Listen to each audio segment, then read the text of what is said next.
Welcome to Obstacle Running Adventures, the podcast that fuels your passion for obstacle course racing, running, and adventure.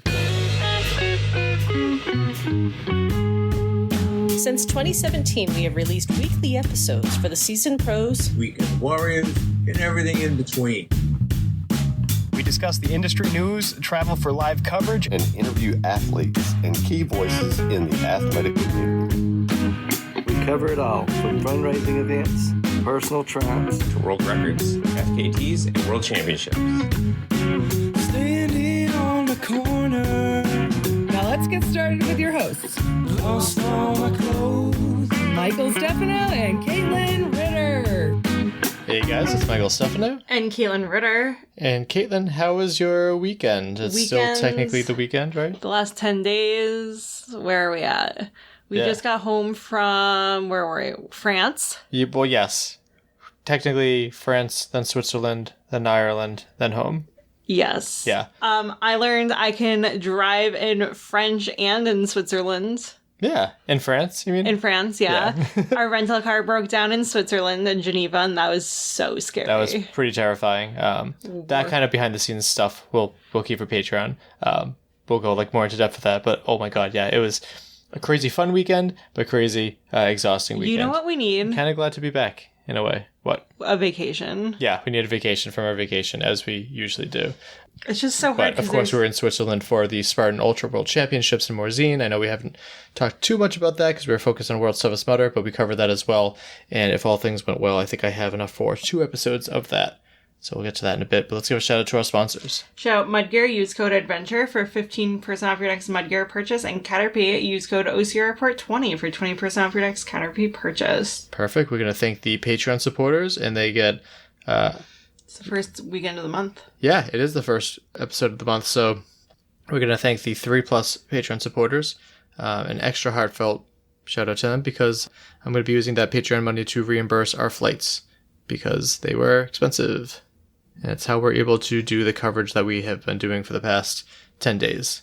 And there's going to be 6 episodes of it, so I think it'll be worth it. Yes. Jason Dupree, Samantha Thompson, Matt Putton, Bradley Keel, Charlotte Engelman, Aaron Grindstaff, Lauren Stephen Ritter, Hank and Arlene Stefano, Cheryl Miller, Jessica Johnson, Christopher Hoover, Kevin Gregory Jr., Ashley Rice, Brent George, Justin Manning, Logan Nagel, Angela Bowers, Thomas Peterson, Seth Runderknesh, Steve Bacon, Robert Landman, Jules Estes, who we got to hang out with. Yeah, thank you guys so much for the support. Again, greatly, greatly appreciate it. As well as to the OCR Report for being a great home for us on the internet. And to Will Hicks. Yes, the Pony Father. Check it out over at theocrreport.com. We just worked with Jack in Morzine a little bit. We got to grab a dinner with him. And yeah, we ate ice cream together. Yeah. And we took that really funny picture of him not enthused with the ice cream. Yes. Before he broke character and laughed a little bit. Let's give a shout out to our sponsored athletes. Javier Escobar, Kelly Sullivan, Ryan Brizolara, Joshua Reed, and Kevin Gregory Jr., who we also got to see last weekend. Yeah, it's been a busy couple of weeks. And we're going to skip poll results, skip meme of the week, skip badass of the week. Sounds good. And go straight to quick news because we're pretty exhausted. We want to get this out to you guys. And this is a longer episode. I don't even know what time it is anymore. Well, it's midnight. Yeah, it's 12:30 where we just were, and 6:30 here. Time is a construct. Yeah. So, first news story, a lot of these are older, which we'll get to in a bit, but this one was the $1 Ultra, where every lap that you pay $1, and then you can use that money to buy fun things that they have throughout the course of the day. This is something, I believe it's in New York City. Definitely something that I wanted to try to do. That sounds so fun. It looks really fun. We're kind of speeding through these a little bit, but a shout out to Ed and Taylor who got engaged. They're engaged? Yeah. They posted, never thought a Spartan race would lead to taking engagement photos in New York, but here we are. Oh. Yeah. That's so sweet. Hybrid Fitness Media did a post about Hyrox. Hyrox responded today to reports from Sky News that a sale of shares could be in the works involving a private equity firm. So does that mean they're just going public? It sounds like they're selling stakes of their company, which makes sense because they could be making a lot of money from that. We can buy a stake, become a shareholder, and hang it next to the Packer shareholder. We could not afford. I don't think we could afford Hyrox share. Unfortunate news coming from Moab, where there is a prominent base jumper who unfortunately died. It is, of course, a risky sport. Tandem Base Moab did a post about it. It wasn't one of their instructors, but it's a relatively smaller community of those crazy people. I wanted to give a shout out to this event that unfortunately has come and gone. I don't know how it went, but it looked pretty cool from this post. But in the Northeast OCR community, James B. Jefferson posted that there was a family event, obstacle course and barbecue, tiki bar, all sorts of cool stuff. And that was in, I'm not even seeing it anymore. New Jersey? Medford, New Jersey. Wow, that part is the smallest of texts. And noon to 6. So I'm interested to see how that turned out. If you are a listener and you went there, let us know how that went. Nice. And then another news story. There was a man that swam around Manhattan, which is a pretty insane accomplishment. And now that he finished that, he said he's off to cycle to Las Vegas. So I didn't realize you could swim in the Hudson River. I don't think it's a good idea, but it's definitely something that can be done. And we're going to wrap up quick news with the Spartan Ultra World Championships podiums. For the men, in third place, Antoine Freeman. In second place, Thibault Jean. And in first place, from France, Gregory Basilico. Nice. And for the ladies, in third place, Ulrike Evanson. In second place, Koli Sezak. And in first place, from South Africa, Sabrina Diallo. Yeah, guys, I don't want to brag, but I'm getting pretty good at these flags now. I don't want to brag, but South Africa women are on fire in the sport of OCR. Yeah, they are. I actually meant to reach out to Nikki Caromba. I don't know if she knows Sabrina, but I figured it'd be pretty cool to be like, hey, both of you badasses. It's like when somebody's like, my cousin's from New Jersey, do you know them? No. Right, except South Africa is like an actual country. Yeah. Yeah. Let's get to what this episode is all about, though. So this is going to be our part 2 of 4 of World's Toughest Mudder coverage. This is the biggest one, I believe. I haven't edited the other stuff yet. I just finished editing this on the flight. But this one focuses on everything during the event weekend, so Saturday and Sunday. So what you'll hear is interviews before the start. There's 41 minutes of that. Please go below. I talked to so many different people. I'll put it in the show notes. You can go below with the timestamps. But 41 minutes of interviews before the start. Start line audio, which was 17 and a half minutes. Of course, I cleaned that up the best I could. Not the greatest. And if you don't like it, just fast forward a little bit. It's fine. Pit crew interviews. This was done around midnight. We got 10 minutes of that. Volunteer interviews, which was around like 2 to like 5 in the morning when we did that third media lap. And there's about a half hour of volunteer interviews, and then interviews after the race where there's 22 and a half minutes. And again, no pit audio this year because someone decided to not run World's Toughest Mudder. You told me you were going to support me either way. I did. You were concussed. I DNS'd, which feels better than DNF'd. Fair. But let's get to that interview. Those interviews. A lot of interviews. Many interviews. We'll start with your name and where you're from. Hi, I'm Jamie Gane, and I'm from Hampshire, England. So nice to meet you in person. Also, you host a show on UK OCR. Tell me a bit about that. Yeah, that's right. So I run a podcast on UK OCR called Never Stumped. So it's about adaptive racing and people with different types of disabilities conquering obstacle course racing. I love it. Highly recommend people check it out. What is your role with World's Toughest Mudder this year?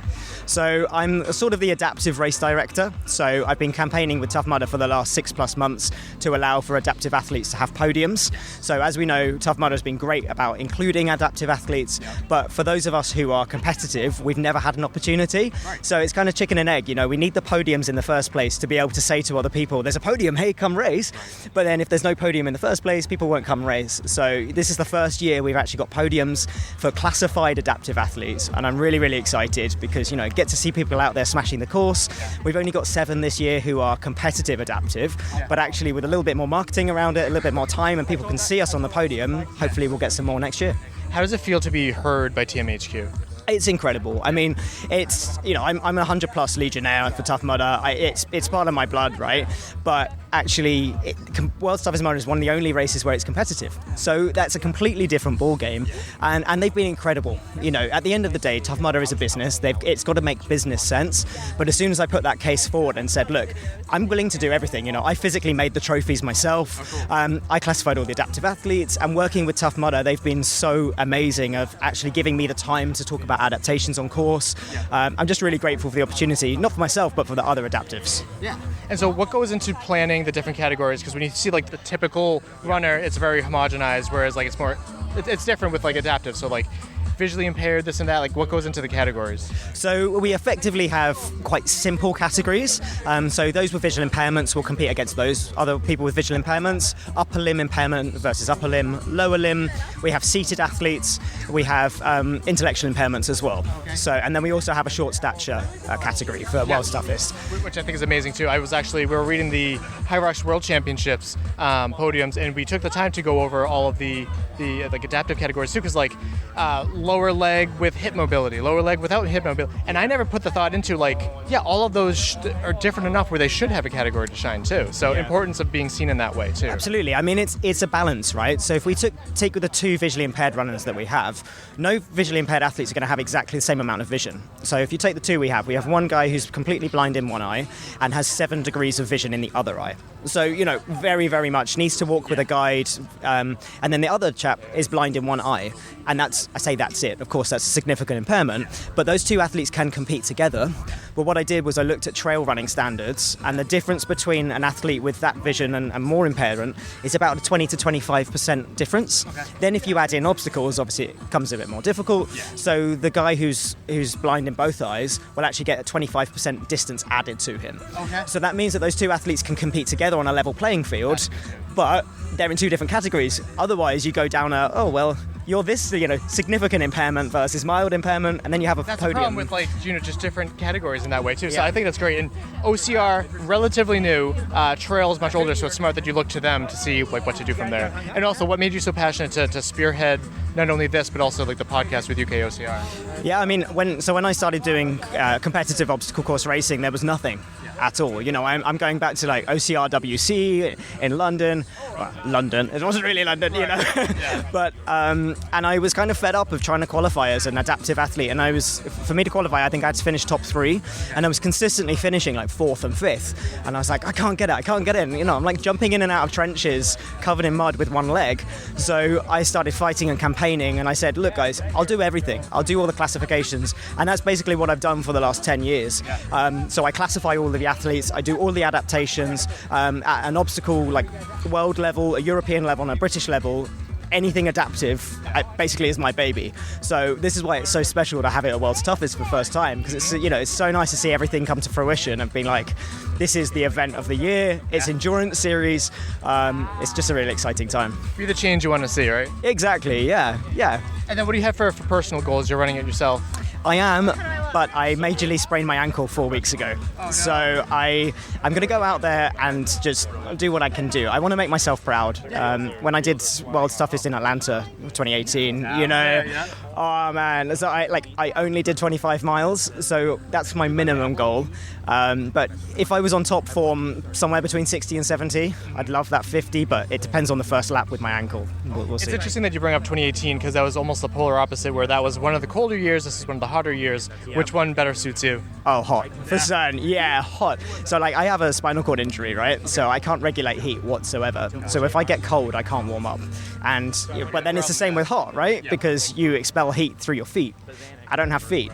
So it will be fun, but it's fine. I'm a teacher, and I've been teaching in a 38-degree classroom. Okay. So It's fine. I'm acclimatized. My wife's a teacher as well, so yeah, she definitely identifies with that. Yeah. But yeah, thanks for taking the time to talk to me. If people are interested in, helping out with you, with building this up, or like joining and competing, like where can people reach out to you? Yeah, absolutely. So I'm on Instagram, Jamie Gane, Adaptive Athlete. The World's Toughest Mudder team has an adaptive program as well. So you can reach out to them if it's Tough Mudder specific. But certainly, if anybody wants to compete or they want more information, come straight to me and I'll answer any questions you have. Perfect, thank you. No, you're welcome. Awesome. Mark Bonczek. I'm from Massachusetts. North Carolina. Okay. Originally from Massachusetts. We're from Massachusetts. Central Mass, Worcester area. Okay. Yeah, we're from Taunton. Oh, okay. We're currently living in Taunton. She's from New Jersey. I can't say that we're from Massachusetts. Not from Massachusetts. She will hurt me. So you're the last person to have done like all the world's. How does that feel? It's pretty cool, actually. Yeah, it feels weird because the group kept dwindling, and now it's just yes. Yeah.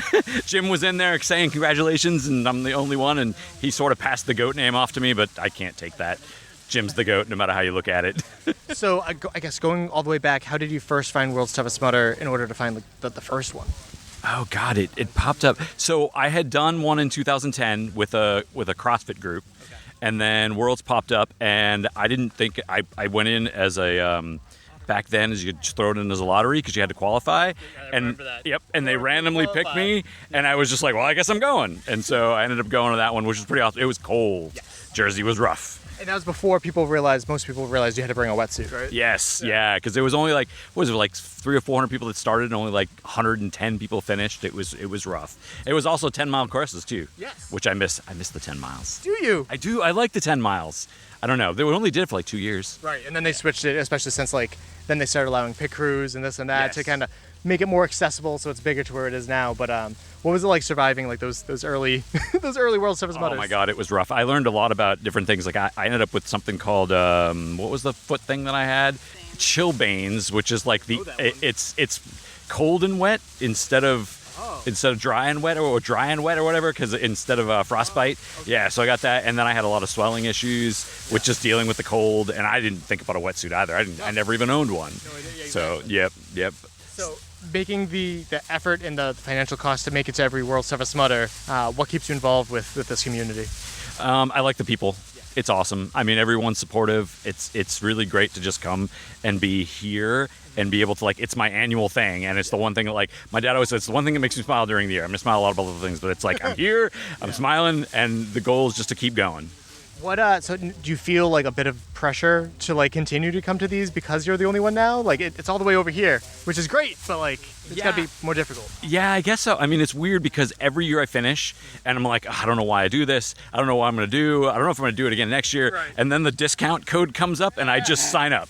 And so it kind of just happens. And it's like, I think it started as just a thing I needed to do every year to sort of get some stuff out and be able to feel good about myself. And now it's continued. And you're right. It's like this year I almost didn't make it because I had some issues at the beginning of the year with my job and things like that. And so, but now we're here and everything worked out. And so got to come next year.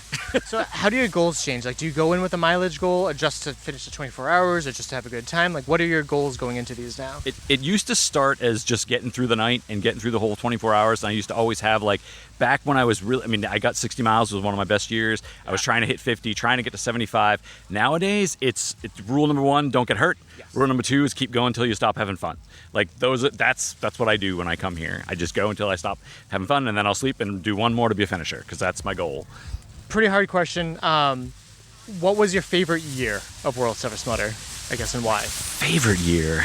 Let's see. Because there's so many different ways you can measure it. Yeah, there's so many. I mean, honestly, it's weird because a lot of people, I think that the Las Vegas sandstorm year was one of my favorite years. Yeah. Just because I had never experienced that before, and I had a lot of ups and downs, and that was sort of one of the more challenging years because I had people advising me on what to do, but then I was making bad decisions for myself and wasn't listening to my pit crew. So it's the one that stands out in my mind, just because it was the most challenging, I think. Yeah, and from what I've heard too, like obstacles were blowing over. They were, yeah, and that was the year I think they closed the big jump because everyone was getting like wind blown the cliff and everything. Yeah, and I think the couple tents blew away. So it was a pretty crazy year. So plans to go out there, not get hurt, have fun. What are your thoughts on the course this year?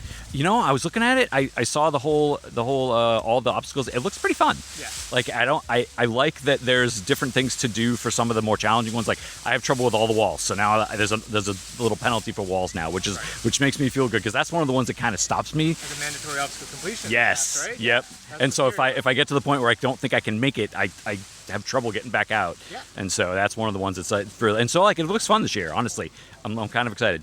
That's the advice that I gave to my wife last year, is that like focus on the mandatory obstacle completion ones. Like if you have to take penalties on all the other ones, that's fine, but like you need to get over those walls and this and that. So it's good that they offered like an alternative for that. Yeah. I'm excited about that, yeah. And then just final thoughts on World's Toughest Mudder, like why people should check this event out. It'll challenge you beyond anything you've ever done in your life, and it's a lot of fun. And the people are awesome. That's really what it comes down to. And honestly, the whole thing about when was the last time you did something for the first time. You know, just come out, do it, enjoy it, and push yourself. Well, thanks for taking the time to talk to me, and good luck out there. Yeah, thank you. I'm Sam. I'm from Brooklyn, New York. I'm Abby. I'm from New Jersey. Okay. And first timers to World's Toughest Mudder, what are your thoughts going into this? have fun.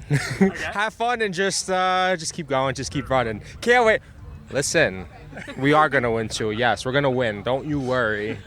I'm super excited. I've been so excited, but then up until like 2 days ago, I was like, oh, this is real. Like it's happening. There's no going back. Like now seeing the obstacles and stuff, I'm like, okay, here we go. So I'm excited. It's going to be great. A little nervous, but nerves are good. So you two obviously representing Underdog. Woo! We are. Known for like hybrid fitness. What's your history with obstacle course racing?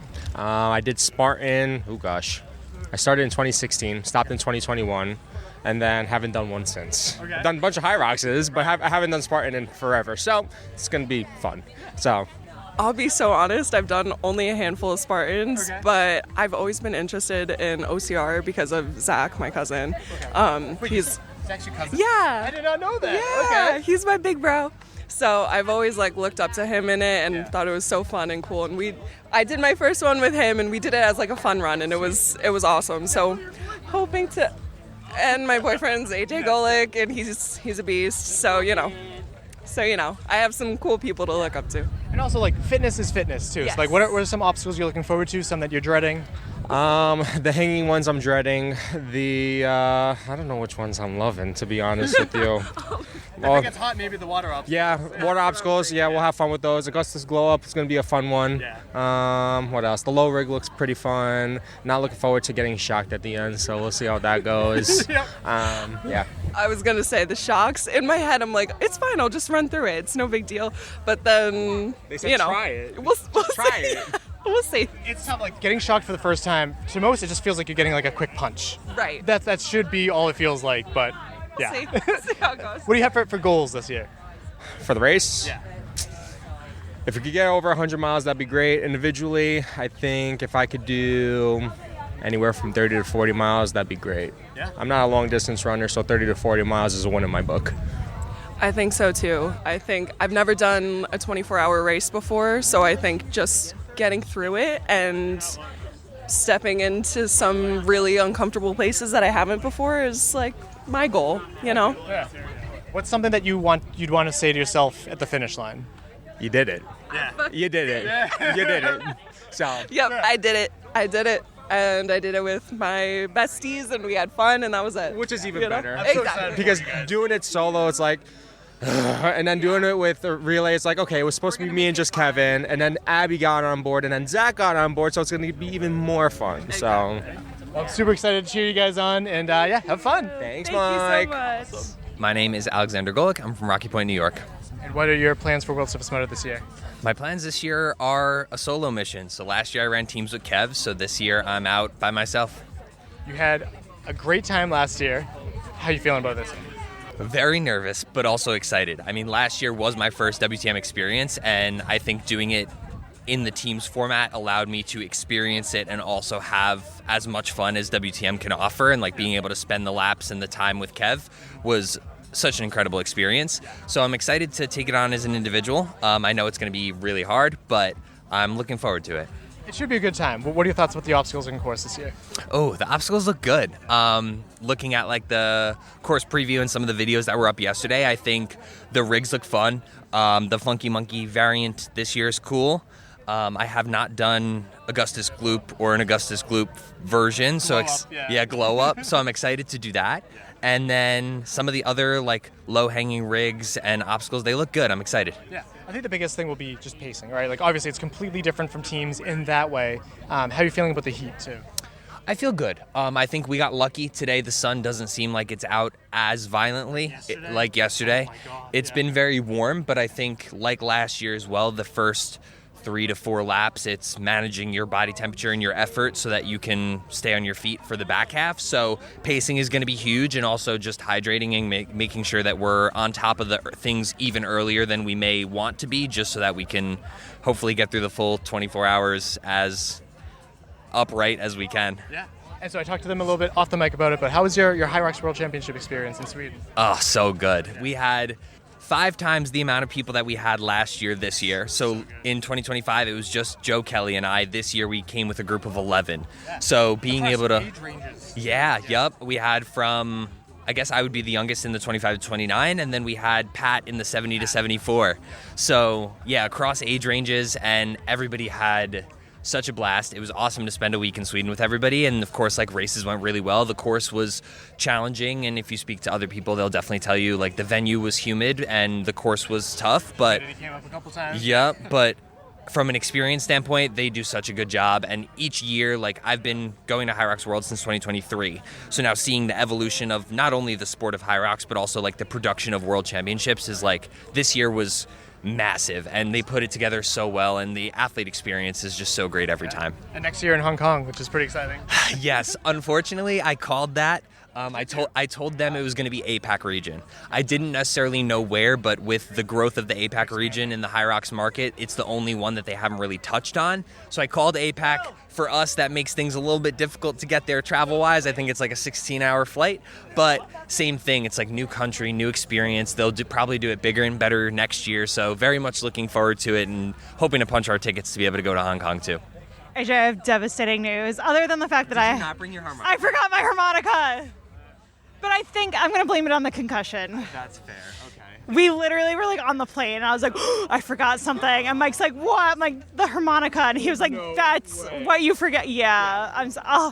It'll be next time.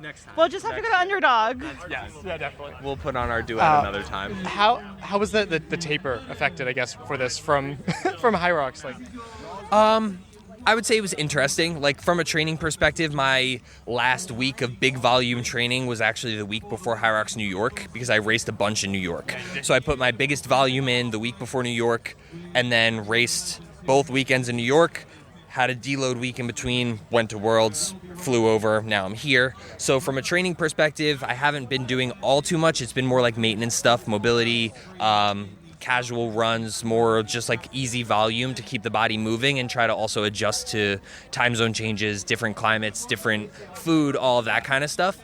So my body feels very, very good. The nerves and anticipation don't make me feel that great, but the taper has been essentially like 2.5 weeks for me, thinking about like race volume and not a whole lot of training volume.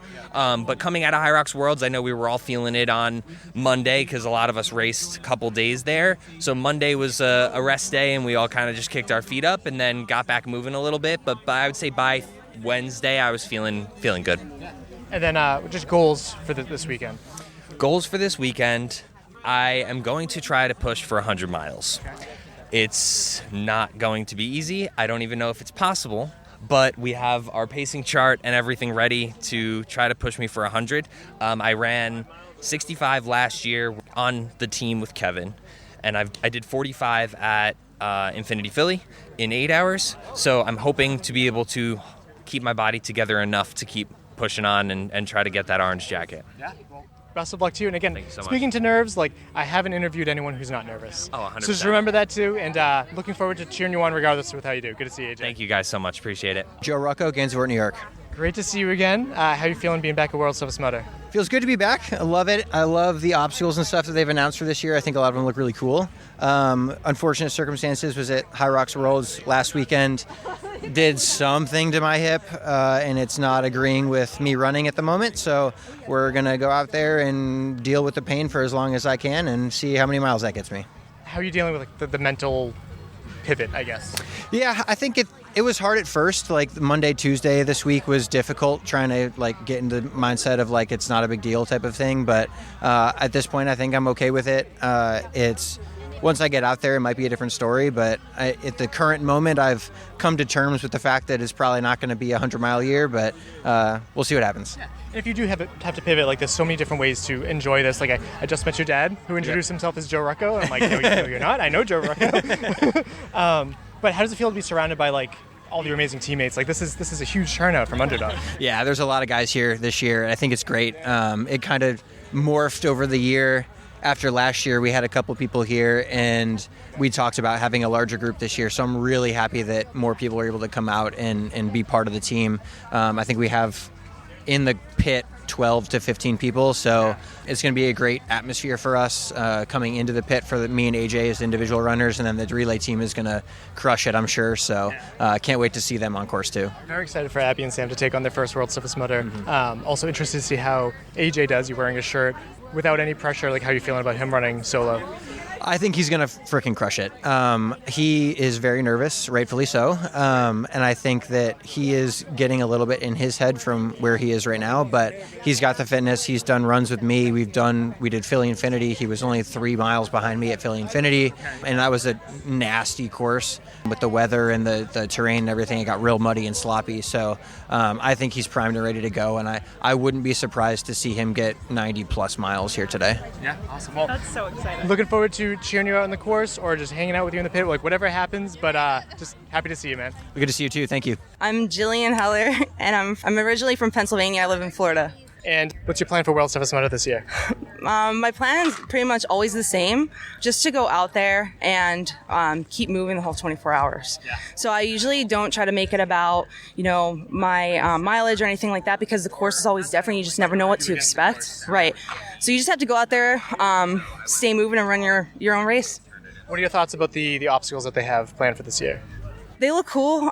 Some of them look like they could be a little tough, especially like carrying a lot and stuff that could really tire you out. So you just have to kind of conserve your energy as much as possible when you're doing them, and take it, conservatively, nice and easy, and run when you can. And then a quick history, like how many World's Toughest Mudders have you done at this point now? So this is my 3rd one. I've done the 3 in a row now. Yeah. I'm hooked. So, but it'll be exciting. Each one, you learn something new. So I'm excited to use, the knowledge I have from previous ones and try to improve a little bit this year. Yeah. Last year was a hot year. This year seems like it's going to be a hot year as well. What's something that you took from last year and applying for this year? You know what? It's just kind of when you're going out there to begin in the beginning when it's really hot, you just want to try to conserve your energy and make sure you're not pushing too hard where you're going to blow up. And also just keep hydrating. Make sure you keep your nutrition on point, because if that goes out the window, then it's really going to hurt you in the back end of the course. So you just have to keep fueling. Yeah. And then 3 years in a row, what do you love so much about World's Toughest Mudder? What keeps you coming back? You know what? It's just such a cool event, and mostly because just the community and everybody that helps you out. Like, obviously you don't do it solo. Even if you do a solo race, you don't do it on your own, because you have so many people helping you. And it's really inspiring to just see everybody out there and pushing really hard. And but the best part is just the community and how everybody helps each other. Yeah.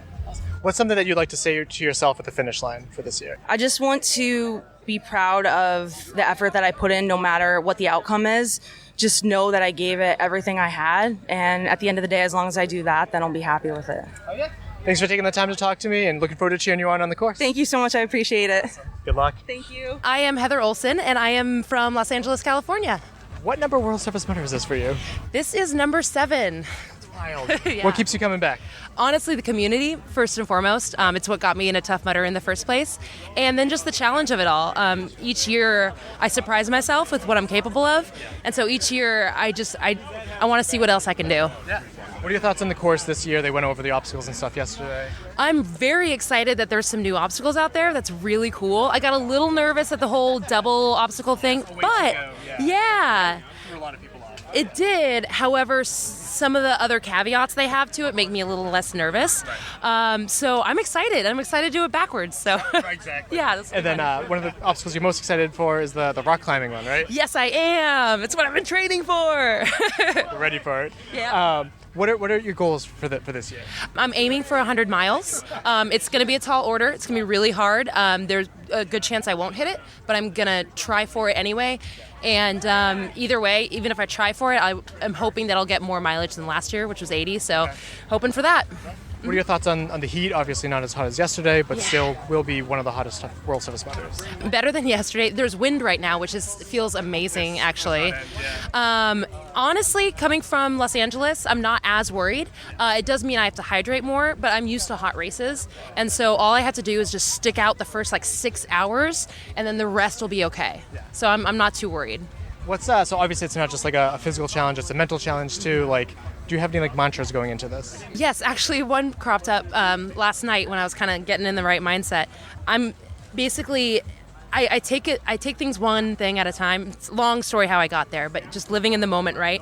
And it can be really overwhelming, especially with a goal of 100 miles, to be like, oh my God, I have to get this and this.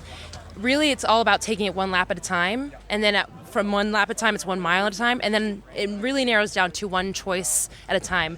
And I'm going to have 1,000 little choices, and so all it comes down to is just choosing to say yes, choosing to keep going at each one of those 1,000 little choices. So as I keep going, when it gets really hard and I get overwhelmed with how much more I have, I'm just going to remind myself 1,000 little choices. Just make sure you say yes at each one of those 1,000 little choices. Yeah, I think that's great, because World's Toughest Mudder, it's very overwhelming. It's an elephant, eating the elephant like one bite at a time, right? Yeah, exactly. Yeah. What's something that you'd like to say to yourself at the finish line? Oh boy. Okay, this event always gets me really emotional.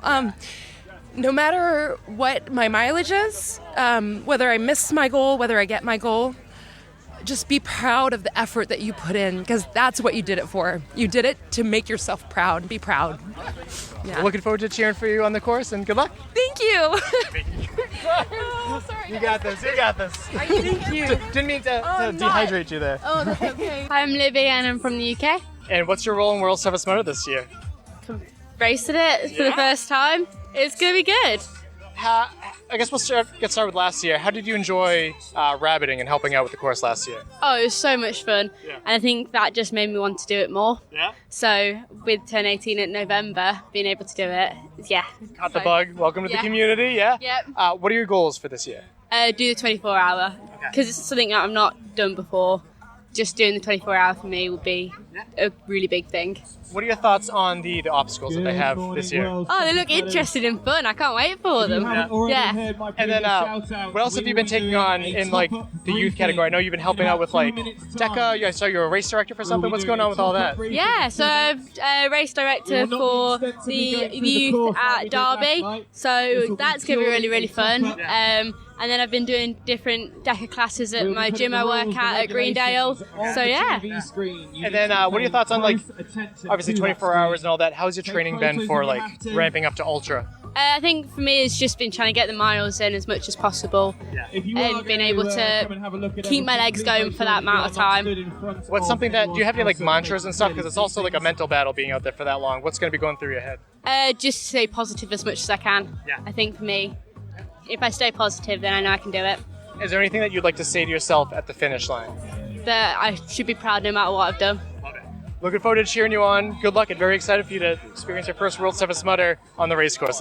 So good luck. Thank you. Melissa Linden, Old Bridge, New Jersey, United States. How are you feeling about World's Toughest Mudder this year? Terrified, throwing up, vomiting, screaming. Actually vomiting, or? No, not yet. You need to keep that inside your body. That's fuel and everything. What are your thoughts on the obstacles and stuff this year? We know that Giles is going to have something evil cooked up. Some of them look like a lot of fun. I think some of them we know are going to be pretty terrible, but I don't think that's a surprise at this point. The obstacles, some of them excite me, so I think I'm not terrified of any of the obstacles quite yet, except for there's one where we have to swing over water into a net that I feel like is not going to happen for me, but I'm going to give it a try. It doesn't look like it's too bad. I think the biggest concern I have is the small piece of rope that you have to pull it over, like not getting tangled on that while you're swinging and trying to transition over, if that makes sense. Oh, great. Now another thing to worry about. Sorry. And then how did last year go? Because obviously we're back here at Beaver Castle. Last year was not good. Was not a good race for me. I say that, like, take it with a grain of salt, though, because I got 65 miles, which I think a lot of people would consider an objectively good race. It was just not what my goal was, and I was limping the entire last lap because of some inflammation in my ankle, and it was just not the race that I wanted, and I felt like the conditions were good for me, and I didn't get to take advantage of them, really. But I kind of came in a little unprepared, so that's on me. So how's the preparedness been for this year? Not better. But I had my peaking race. I ran 100K a month ago, and it went really, really well. So that's why I'm kind of like holding out hope that I might have a good race today. Well, regardless, I'm very excited to be cheering you on course, and have a great race. Thank you. Good to see you. My name's Grant Thompson, and I'm from the Highlands of Scotland. Good to talk to you again. Good to see you again. How are you feeling about this year's World's Toughest Mudder? It's going to be tough. I like the obstacles. They've changed it up a lot, but I think we're in for a tough race. Not a fan of the penalties. I've always been quite vocal on the penalties, but I think we're in for a tough 24 hours, especially with things like the double obstacles. So, yeah. Are you concerned at all about the heat? Yes, always. I hate it. I don't think people realise that. Like, I bang on about it all the time, but I really don't cope well around the heat. So it's the biggest challenge. What I'm going to try to remind myself is it's not going to be as bad as yesterday. It's going to be like 10 degrees cooler Fahrenheit. Yesterday was really warm, so it's a bit of a breeze just now, which is definitely helping. But even this little breeze makes all the difference. But I'm not confident it's going to stay like this. I think as long as it stays cloudy, it won't be as, because you're out in an open field, which is tough about this. Well, I'm pretty sure people are lying to me about, we're going to get showers and rain. It's like, I think you're lying. I think you're just saying that to wind me up. It's rained at a World Toughest Mudder ever. So that's I would love a bit of rain, but yeah, I think we're just going to be in for a hot 24 hours. So. Do you have any mantras going into this year?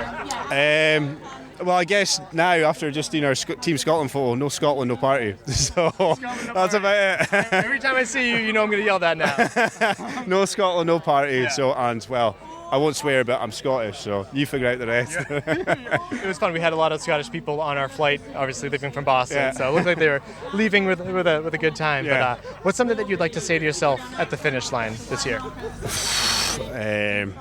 I don't. You can't put me on the spot. I've no idea. It was worth it. It was all worth it. Just the pain and the suffering. Just remember, it's about enjoying it. Looking forward to cheering you on and have fun out there. Bring the party. I will indeed, especially at the bar crawl. Chris Mendoza, Golden, Colorado. Welcome back. How does it feel to be back at World's Toughest Mudder? It's exciting. I feel like I haven't actually competitively raced this race since like 2019. A lot of injuries through the past, since 2020. So I'm just excited to be here, be with the community, and like the goal is just kind of go 24 hours and see what happens. So. What do you think about the course from what you've seen, the venue, the obstacles? I mean, the castle in the backdrop is epic. Yeah, it looks super nice. The course looks fun. Yeah, none of the obstacles that I've seen look insanely hard, but they obviously, as the night goes on, 24 hours in, it's going to be super difficult. But a lot of them look fun. So I'm looking forward to like all the fun ones, kind of the feel that I've gotten from some of the earlier World's Toughest Mudders. So I'm excited for that. You took on the the Colorado Ultra, Spartan Ultra, like Rust Buster? That was Montana, and it was like early May. Yeah, that was just basically like a training run. I did that, and I did the Tough Mudder Infinity in LA in March. And those were kind of just two races that I was just like, okay, let's see if I'm healthy enough to run an ultra, basically. So I ran like, I think 45 miles at the first one and then the 30 miles at the ultra, and things feel good. Yeah. So that was my primary concern. Like, I just don't want to get injured. I've been super injured the last 6 years, I think, from a lot of issues I had. And then, of course, trying to come back and train same as I used to. So I made a lot of adjustments to my training. So I've been telling people, like, I feel undertrained here, but at least I feel ready to go. Yeah. Rather than being like kind of spent and tired and injured. So yeah, like 24 hours is a long time. So I'm just excited just to be healthy, be out there for the full time, see what happens. And then shout out to your pit crew. Who do you have supporting you? My fiance, Nick, she's out here crewing for me, and then a couple other people just helping out who don't have crew. So it's her first time crewing me at this race. So yeah, we'll see how that goes. We'll see if she still wants to marry me after this. I'm sure we'll have a party in the pit. She'll have a great time. Yeah, I hope so. She might hate me, but we'll see. It's a great relationship tester. Yeah. Well, we're already engaged, so well, I don't know. We'll see. And then, what's something that you'd like to say to yourself at the finish line this year? To say to myself, I mean, I just want to make sure that I leave it all out there. Did you do everything you could have? I've been out here since 2019, but I was injured, so I kind of ran for 30 miles, 50 miles, and then stopped. So for me, I was like, did you give it your best? I always kind of think of Sean Corvell's speech from back in the day, nobody's better than your best. And so that kind of goes through my head every time I'm at any event, but especially World's Toughest Mudder. Absolutely. Yeah. Well, looking forward to cheering you up. Yes, I know. It's the greatest. No, it's not motivational. It's not motivational. It's almost demotivational. But I hope it's from Meet Me in the Woods. Oh, okay. That's even better, because now I'll be like, what is it? Yes. Okay, interesting. Yeah. And I'll be cheering for you. And Carlo hates Lord Huron. I know that's a very strong term. I just didn't like their music. I'm sure they're really nice people. I just didn't. The music doesn't speak to me. He's deaf. I'm old, but I'm not deaf. He's both. Best of luck to you, Mendoza. Thank you. Nikki, Caromba from South Africa. Representing well with your tents. Yes, obviously, us. How are you feeling about World's Toughest Mudder this year? Super nervous. I don't think you can come into this race not feeling nervous, but so excited. I flippin' love this race. What do you have for goals, whether it be mileage or competitively? My goal is 100, and I know it's a big dream. We all know it's a big dream. There's so many people always come out here and say 100, so I'm putting it out there, it's 100. But yeah, we know in an ultra anything can happen. So I'm just going to do my thing and see what happens at 1 o'clock tomorrow. No pressure, but we're definitely putting it out there for you as well. What are your thoughts on the obstacles and stuff for the course this year? Jeez, I was just saying, the course it's genius. It is so brutal. It's so horrible. The climbs are ridiculous. The doubling up of obstacles, it's so smart. Yeah. It's so smart. And then the carry is crazy and mud miles crazy. So they've built this course to break us, and that's what they should be doing. So dealing with the mental aspect of it, do you have any like mantras or stuff that's going to carry you through this year? I'll get emotional. It's probably the people I carry with me. Yeah. Okay. Yeah. And then what's something that you'd like to say to yourself at the finish line this year? Have you left everything on that course? So if I finish, I best be broken at the end. Yeah. Nikki, looking forward to cheering you on the course, and best of luck to you. Thank you so much. You got this. Haylee, Milot, Augusta, Georgia. And somehow this is the first time that we've talked. What's your history with World's Toughest Mudder? This will be my third one. So I missed last year's UK, but went 50 years for the first one. 50 years. 50 miles. 50 miles. Then 80 miles. And so this time it's 100. That makes sense, right? That's a pretty beautiful. I'm into stats and stuff. That's a pretty beautiful graph if you can pull that off. It's not a big jump. It's smooth and steady, light work. How has your training been like leading up to this? Honestly, really good. Minus I got double pneumonia 2 weeks ago. Well, that's out of your control, but yeah. Yeah, so besides that, okay. It's been great. What are your thoughts on the course for this year? A little nervous that I don't really know what to expect. Like everybody else has gone through it, right? So this, a little nerve-wracking with that, but we got a beautiful castle to look at in the background, and this weather is honestly my kind of weather. I'll take the heat. Okay. Yeah, I'll take it. Okay, because Georgia, that is very hot. We had a feels like of 105 last week, so this is like I'm from Massachusetts. I would actually melt. So yeah. Do you have any like mantras or stuff? Like what's your mental plan? Because obviously it's a physical challenge, but the mental challenge as well. Honestly, built for long. It sounds so silly, and probably people will twist it, but it's what I tell myself. Like, I'm not going to go out there and expect to be fast, right? Yeah. But I'm going to last. Yeah. And that's where I tend to, like, catch people. I like that. And then what's something that you'd like to say to yourself at the finish line? When all things are said and done, like, what's something that you'd like to tell yourself? That we can do hard things. That's what I'm here to show my boys. Love it. Awesome. Well, we'll be cheering for you. Also, what does your bib say? Muscle Mommy. Yes. Wait, that's Muscle Mommy. What's her real name? Who's that? Yeah. Yes. We'll be cheering for you on the course, whether we say your name or Muscle Mommy, whatever comes out. Yes. But best of luck to you, and just have fun out there. Thank you so much. Mike Strobel, I'm from Virginia, United States. What's your plan for World's Toughest Mudder this year? The goal is always 100 miles until I hit 100 miles. How did last year go for you? 95 miles. I had to walk the last two, so I'm hoping to just keep running the whole time.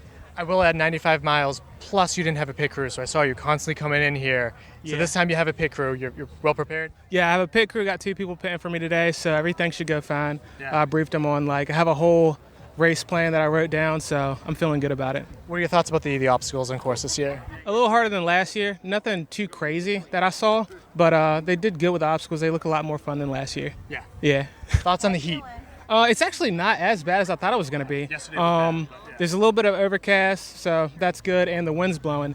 Plus, I'm coming from Virginia Beach area, so it's been almost 100 degrees every day. Yeah. So this is actually pretty nice. Yeah. Yeah. So, when you get 100 miles, you're going to tell, what's his name? Brian Beal, that's no big deal, right? Yeah, I'm going to be like, what do you do these for? This was nothing, dude. Awesome. And so I see you walking around, listening to music. What's, your pre-race ritual like? It's usually that. I'm just trying to get, into a good zone so I can feel confident. So I'll put my headphones on and just kind of zone out. Yeah. And for me, I'm so, I like to talk to people. I'm very personal. So when I put my headphones on, it's a way to show that, I'm not really talking to anybody right now. I'm trying to, get into my own head. As I interrupt you. Do you have any mantras for the mental aspect of this race? Just keep going. Yeah. Yep. Yeah. Is there anything that you'd like to say to yourself at the finish line when all things are said and done? You did it. Yeah? Yep. Awesome. Well, best of luck to you. Cheering for you, and hope I see you in, 100-mile bib at the end of this. Thanks, man. I appreciate it. Thank you. Come on in. Hold here for me. Spread yourselves to the sides. Make a channel in the middle. I want no one past the American flag here. You have your, yep. So you can go wherever you want. With this? Yeah. Just when they say go, get the fuck out of the way. Yeah, About a meter in the middle, just a meter. So you can be in the start area. Teams or contenders, you should already be working out that if you are going to be joining us, I want you joining on the finish line end of all of these open runners. So you're going to start moving your way towards the finish line a little bit so you can come and join us through this amazing group of people. Now come a little bit further here. Come here further. That's it. Now any moment now as well, we will be doing our warm-up. So once we're all in position, I then want you to spread out behind yourselves. But I don't want you to compromise this row in the middle. Squeeze up there, guys and girls, squeeze up. I don't want a massive gap, I just want a meter. 1 meter a gap, right in the middle. That's it. You're going to be cheering through the next group, so I want them to hear and feel your emotion as you cheer them into this start chute. Any more open runners? Rather than making this chute longer, I now want you to come in behind anyone who's already in position. I don't want you to go any closer to the finish chute. I want you to fill in behind. Now open runners, I want you to make as much noise as you can when we enter in our teams and contenders. Make them feel the love. Teams and contenders, get down to the end of the finish line and walk yourself all the way down this queue and join me at the start line. Let's go. And if they walk past you, open runners, give them a massive round of applause. Make some noise! That's it. Contenders, get yourself level with the Scottish flag.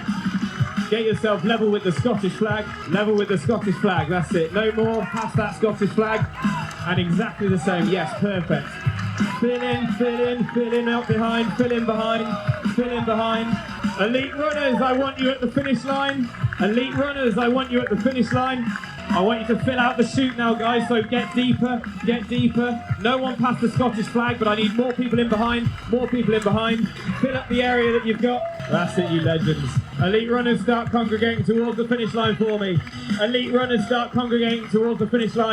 will be inviting you in soon. Now in the next 20 to 30 seconds. Yeah, teams through as well, please. Yes, teams as well. Get down there, teams. Let's go.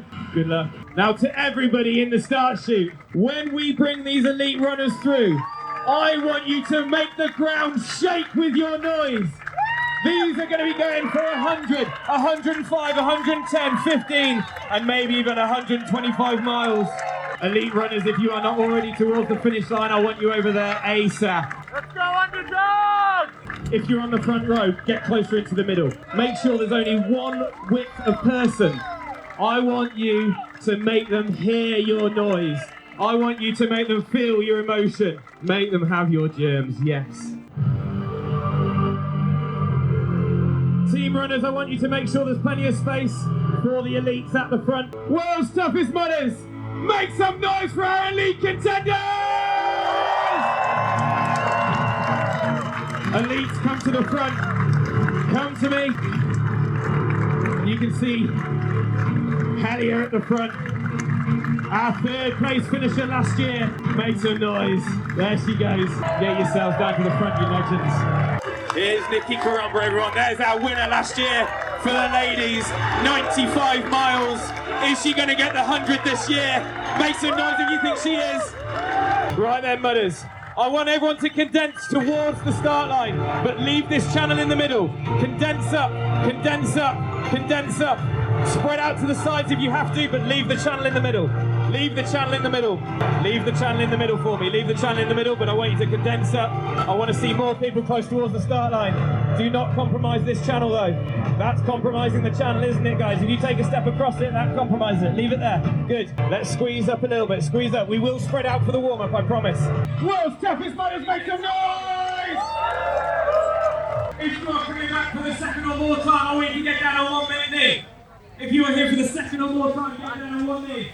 Every single person still stood up. They are a first time. We give them a huge round of applause. Now stand yourselves back up and we join together.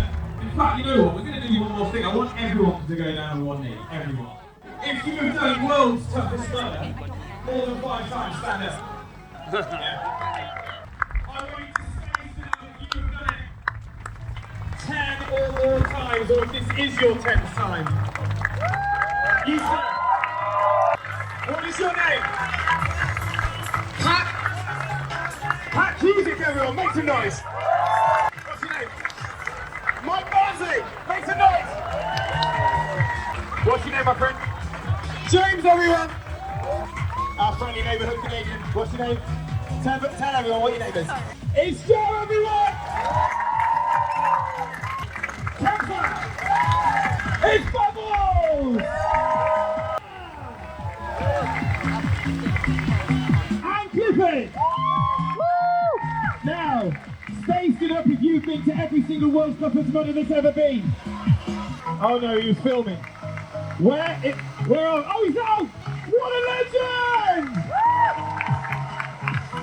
What an absolute legend. What's your favourite event? It was England last year! Okay everyone, take a stand, take a stand. Now, I do know that the tradition is to do the national anthem of the host nation. Now we are gonna do the national anthem. It's gonna be a slightly different national anthem. Now if you don't know the words to this, you haven't been born and you haven't lived. If you do know the words to this, I want you to lead the charge as loudly as you possibly can. You're gonna know the words. We are gonna do the first ever World's Toughest Mudder sing-along.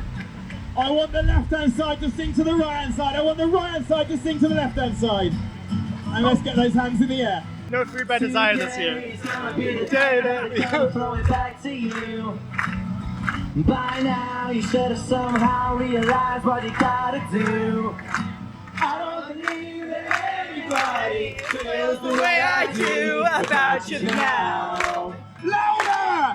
I don't believe that anybody feels the way I do about you now. You gotta belt it out, people.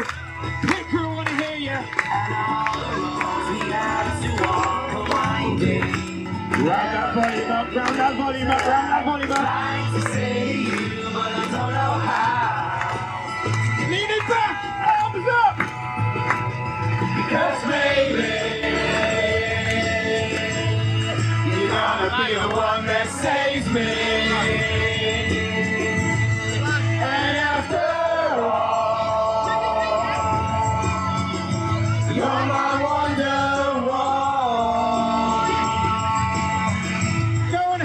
You've never met in your lifetime. Go, go, go. Get 3 more hugs in. I just want you hugging everyone. Introduce yourself. Ask them how they are. Find someone international. Find someone from a different country. Let them feel the love. Okay, facing the middle again. Facing the middle again. Here comes the chorus. I want to hear you belting out, buddies. Ready for this? Oh yeah. Get this out of your head when you're running around later on. If you're part of a team, join up as that team and start bouncing. Now every single one of the mudders, face your pit crew. Face your pit crew. Sing to your pit crew. Sing to your pit crew. Thank your pit crew. Make them feel the love. Pit crew, thank you for all of your efforts that you'll be putting in over the 24 hours. Family, friends. So people, I've just been told that the first Australian ever to do 100 tough mudders is stood right here. Yes! Okay, right then. Everyone facing the middle. We are very shortly going to get into our mobility stretches. So get yourself a little bit of room. If you're on the front row, I don't want too much encroaching on the middle because I'm going to go up and down and show everyone what to do. But if you want to take part in this, stay in the chute. If you don't want to take part in this, just get right to the sides and stand yourselves out the way. For anyone who does want to do some final mobility stretches, this will not be getting your heartbeat going. This is going to get your joints and your body supple for the race. So if you need to do that, get yourself a little bit of room. I'll be going up and down the chute to show everybody in a different part what to do. Okay, nice and easy. If you all face the middle of the chute, face the middle of the chute so you're looking at somebody opposite. If you can, try and get yourself down in a press-up position and start walking those calves, nice and easily. If everybody faces the middle, we should all be in the same direction. Lovely. Get walking those calves. I'd say this isn't the place for that, but absolutely it is. Hold your left heel flat on the floor. Now what I want you to do with that left heel on the floor is push your weight backwards, so you're trying to touch your knees with your nose. Push your weight backwards and try and touch your knees with your nose, but hold it there. Do not drop, hold it there, and then weight back forward and swap sides. So put your right heel on the floor, hold that for a second or two, and now put your weight back so your nose is about to touch your knees. And you should feel that all the way through. It's actually a bit of a nervous system stretch, this one. A little bit more calf walking now, so put your foot back to where it was. Okay, lovely. Spin yourselves round on your bums. I'm going to be right in the middle of everyone. Spin yourselves round on your bums. Okay. Now, I know everyone won't be able to see exactly what I'm doing, but this will filter out from where I am. So what I want you to do is put both hands behind your back, and you're going to put your knees over to one side. Hold that there, really feel your glute activating, and then you're going to swap over. Both hands behind your back, I've got a microphone in mind. And a little demonstration for down here, if you didn't see that. We're going across like this, hold it, and back the other way, hold it. Good, now for our next exercise, I want you to spread your legs out wide and open. Spread your legs out wide and open, have a look at the opposite person's crotch, see what they're packing, and then bring your foot in, flat against your thigh like this, and lean over to your toe. If you can get there, great. If you can go over, great. But the important thing is that your knee stays on the floor, okay?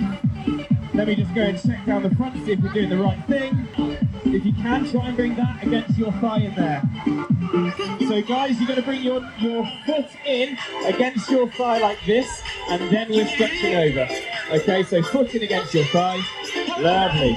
Swap sides, swap sides. Lovely. Right then, I'm going to stay down here for this next one. What you're going to do now is have both your feet in front of you. With your right foot, put it over your left knee. Pull that ankle towards your body, push that knee over, and now with your left elbow, put it inside that knee, and then spin yourself around. Don't worry, I'm going to come down the other end and show you exactly what to do. So everyone over here, yeah, you're all pretty much doing it correctly. Do it like this, opposite end, and push round. Swap sides, swap sides. Loving your work, okay. Everybody on one knee, facing the middle. On one knee, facing the middle. So you're down like this. Link your thumbs together. Link your thumbs together.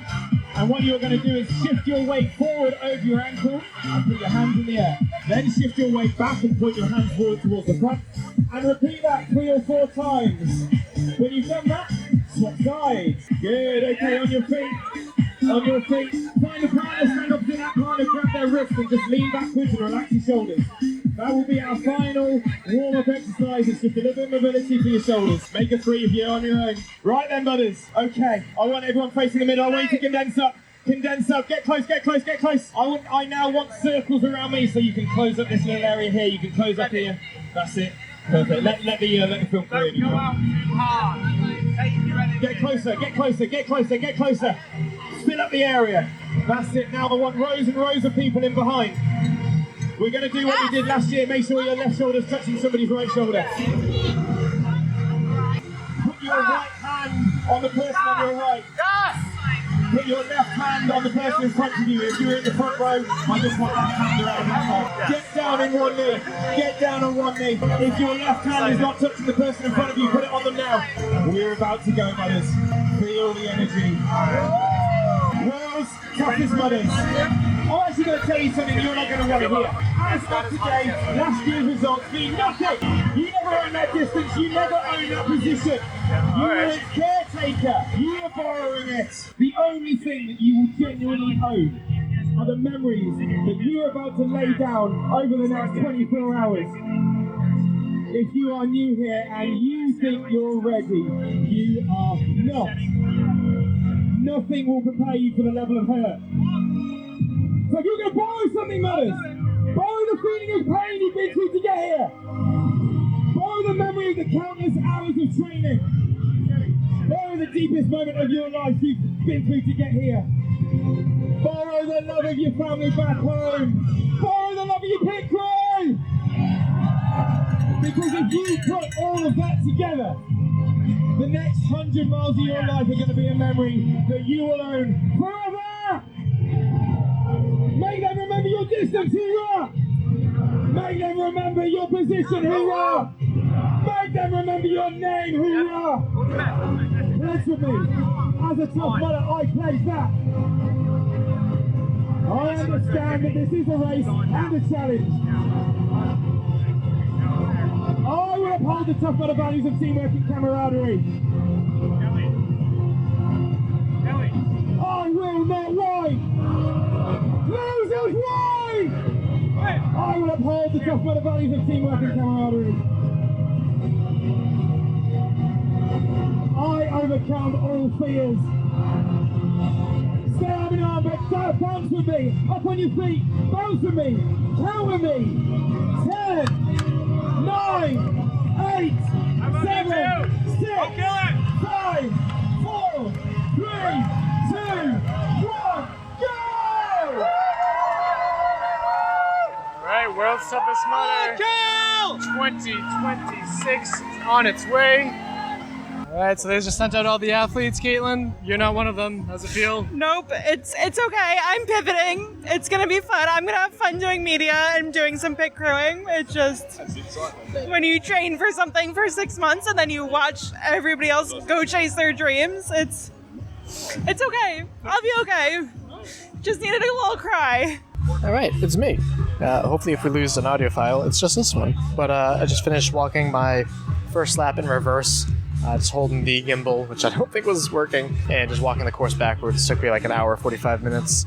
Got 4.9 miles, which is a little bit less. I tried to stay on the course for the most part, but it was that hot out there. I realized that it was a very dumb time to walk the whole the whole course.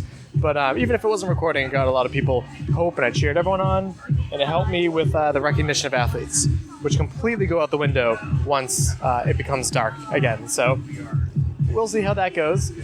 See people getting sprayed by insecticide sprayers, which is actually a pretty great idea.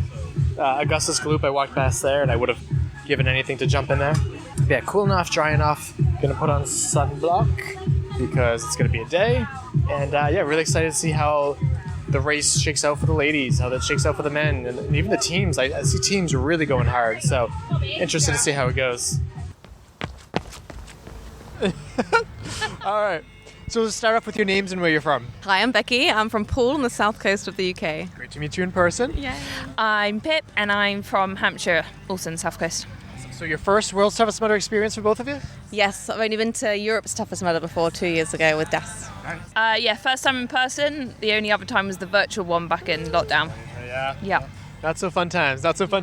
How are you enjoying your first World's Toughest Mudder? It feels hectic still, like we're after midnight and I'm still running around like a headless chicken, but it's because Das is running fast. Yes, yeah, staying busy. Yeah, we haven't really stopped yet, taking it in turns. I've just woken up from a nap. But then we'll probably be needed for the rest of the night. What have you picked up as over the years as what makes good pit crew? Well, I mean, I think there's a lot of people who are more experienced, but I think it helps to know your athlete. You want to try and think of all the different options that they might want or need, and all the things that they're not thinking of.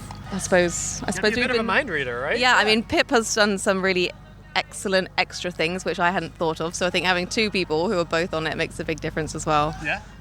My job slightly ties in, so you're always trying to second guess what they're trying to do, which kind of helps, and then we're just trying to shuttle run out to where block Ness is to try catch him early. Just if there's anything extra that we need to prep, we've got a bit of time to relay over to each other. Whoever's here can hopefully sort it, and we can get back. So that helps. Yeah.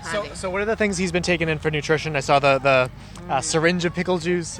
Yeah, so Das is vegan and he loves food. He's got Mediterranean parents, so he just loves food so much. So he spent some time cooking some dolmades, like stuffed vine leaves, but not with meat, and some protein balls type thing. Well, no, energy balls with soy sauce and some other things stuffed inside the rice, and then some dates stuffed with nuts and almond butter. So there's key items and olives. Those are the main things, and then every so often we just try to switch it up from watermelon or saurine or whatever it might be, just to try and avoid that taste fatigue a little bit. Yeah. Just surprise them with a watermelon chew. That was quite fun. Yeah. You like that?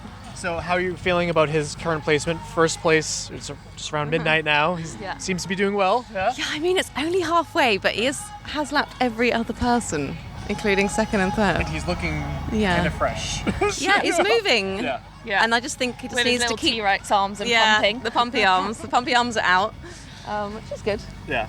Want to keep the rhythm, and I think he still thinks he's racing.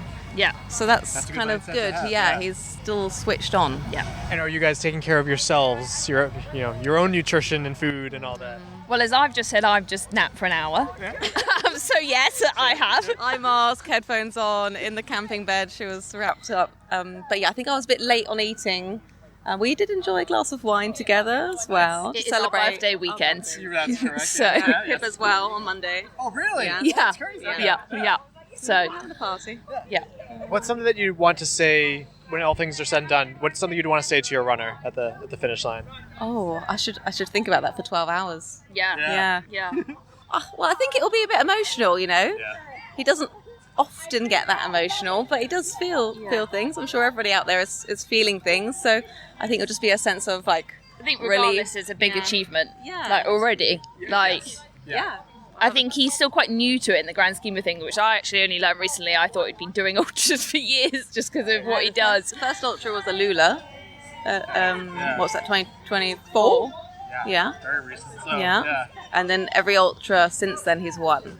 6 ultras. Obstacle. It's a pretty good competition too. So, Yeah, but Grant's in second at the moment and he's strong. He's got experience over 24 hours, so we'll see. It's going to be a good race. Yeah. Well, thanks for taking the time to talk to me and enjoy the rest of your night. Thanks. Welcome. Martin Morris, originally from Belfast, but I live in Inverness now. Brian Thompson, Maryborough, north of Scotland. I'm Bridget Hendry. I'm one of Grant's friends. We've known each other about 20 years, something like that. Eileen Thompson, I'm Grant's mother. And how's your pit crew experience this year? This is me returning for Grant. I was with Grant last year. Okay. When the opportunity came for him to actually do it in the UK, we said, listen, I would be all up for that, buddy. I'd go down and help you out, no problem. Yeah. And it was one of those things that left the group chat. It actually happened. Yeah, okay, yeah. We were talking about, we'd said this, we'd said that, and he said, listen, this actually is a possibility. Would you guys be willing to? Straight away, 100%. Yeah. And this is us returning for the second time, and we will be back for the third, no problem. Have you been pitted for him in the past too? Well, we've been helping out, yeah. Yeah. Just last year, it's the only chance we get to see him racing. Yeah. Because all these races are down south. All right, yeah. Here. How are you enjoying your time pit crew? It's brilliant. This is the first time I've done it. My husband came down with Mo last year and obviously Grant's parents, and he loved it and said, and then Grant asked if I would come too, so I'm doing social media for him. That's my job. How proud are you of him? Oh, so proud, yes. But it's nice to be here to see him. Right, yeah. See, magic in action. We know, we know that he does these races and we watch them all the time online, but actually being here, seeing him doing it is... It's really fun because when I first met him, I think it was in Texas. It was the first time he did the World's Toughest Mudder. Yes. Yeah, and it was like really cool meeting him, and now I'm like closer to his turf and enjoying it here too. So what do you think about the fact that the venue's here again in Beaver Castle? Last time, heat was exactly the same as it was now. Yeah. We're thankful it wasn't yesterday's heat. That would have been a game almost changer. wanted to turn around and go home again. That would have changed things. Yeah. But to have the same heat, I think it's just a bit different. But luckily they got a bit of haze with the clouds. Yep. So it turned out to be not too bad for them. But once again, we've returned to fantastic weather and it's been amazing. What do you think about this crazy sport that we're all out here doing? Nats. That's correct. You're not wrong. Is this something that you'd ever consider doing? Absolutely not. I'm happy to be a supportive, a supportive person around these people, but not in a million. Not in a million. I think I'm more sensible than that. What's been his nutrition plan lately? I don't think he has one. Squishies, squashes and squishies. He told me that he would give me some later, but I don't want to take any from his stock. He needs to be sponsored by this company. So these are the famed squashies. Tropical flavor and shooting stars. I love it. Awesome. So he's currently second place right now? Yeah. So doing amazing. Regardless of whatever happens, what's something that you'd like to say to him at the finish line? Just once again, he's knocked it out of the park. He's done amazing. Yeah. Just, you're the best. Just incredibly proud of him. He's done amazing. Amazing. Always proud of him, yeah, and he just keeps going. He keeps going. He does, yeah. He's a machine. He's seems to have a bit of grit now and again. If he thinks he's dipping, he digs deep, I think, sometimes. He does, yeah. Mm-hmm. Well, thanks for taking the time to talk to me, and best of luck for the rest of his event. My name is Kean Hartley. I'm from Durango, Colorado. Kelly's dad, and we're here for moral support. Yeah, love it. And how's your athlete doing? She's doing excellent. She's well down on her times from last year per lap. She's moving a lot better than she was in years previously. She's spending a lot less time in the pit, and transitions just overall have been a lot better. She seems a little bit more dialed in than she has been in previous years. Love it. And you were here last year as well, too, I believe, with like an aunt and uncle, too. Like there's a whole family thing. That's right. How is it watching, your daughter compete? We love it. Yeah. It's, we'll be back next year. Awesome. And what's her nutrition plan been lately? Her nutrition plan, she takes out 3 goos per lap, and she's got 200 calories of high-carb mix, Tailwind, or Morton's in a single flask. She's eating about 2 of those gels per lap, and then she's drinking pretty much that entire flask. So she's been doing a really good job. We switched her over into a caffeine mix within the past 2 or actually probably more like 4 hours. Okay. So she's been on caffeine since then. She's doing really well. And she had a little bit of stomach problems, just briefly, a little bit of goo gut or something. Yeah. Other than that, she's been absolutely crushing it. Yeah. How's her mental state been? Perfect. Yeah? She's had a great year. Good. Yeah. Love that. I know last year she had a bit of like a foot issue too. So obviously like you see her at her highs, you see her at the lows, but like seeing that as a parent. It was neat seeing her deal with the foot issue. Yeah. And it's gone away at this point in time. Yeah, good. We're happy to hear that.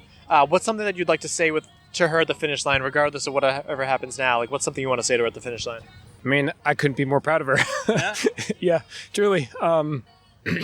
Whether she finishes, injured and dragging her butt to the end, or whether she cruises through and flies through over the course of another 7 laps, 8 laps, I'm just proud of her no matter what. Yeah. And what would you like to say to your daughter at the finish line? You say it, Mom. I'm Mom, and I am so proud and a little bit emotional, and I'm so pleased that each lap is moving a little faster than last year. Yeah. Way to go, Cal. Your daughter's a badass, so all right. And love the fact that you guys came out to support her too. Like, not a lot of families are out here supporting their kids, and it's super cool to have you guys out here. But best of luck to Kelly, and thanks for taking the time to talk to me. So I'm Matt, and I'm from Hull, East Yorkshire. Awesome. And what obstacle are you representing, volunteering for? I'm on swing low tonight. As you can see or hear, it's fairly simple. Low rig. Low rig. They've got the penalty, which consists of jumping on a horse and going for a little gallop around a little circuit. Yeah. I think more people seem to enjoy that than they do dangling. Yeah. Looks like some of the hobby horses have seen better days too, huh? Oh yeah, the hobby horses are grafted. Getting the volunteers to give them funky names going through. I like that. Penelope being one of the best names so far. Love it. What's been the completion rate? Is it I'm sure it's been dropping as the night progresses. As the night's progressing, it's definitely dropping. We opened up at 9 p.m, so obviously people are already tired when they started this obstacle. But less and less people are making it. More people are trying to go straight for the ponies. Gotcha. Yeah.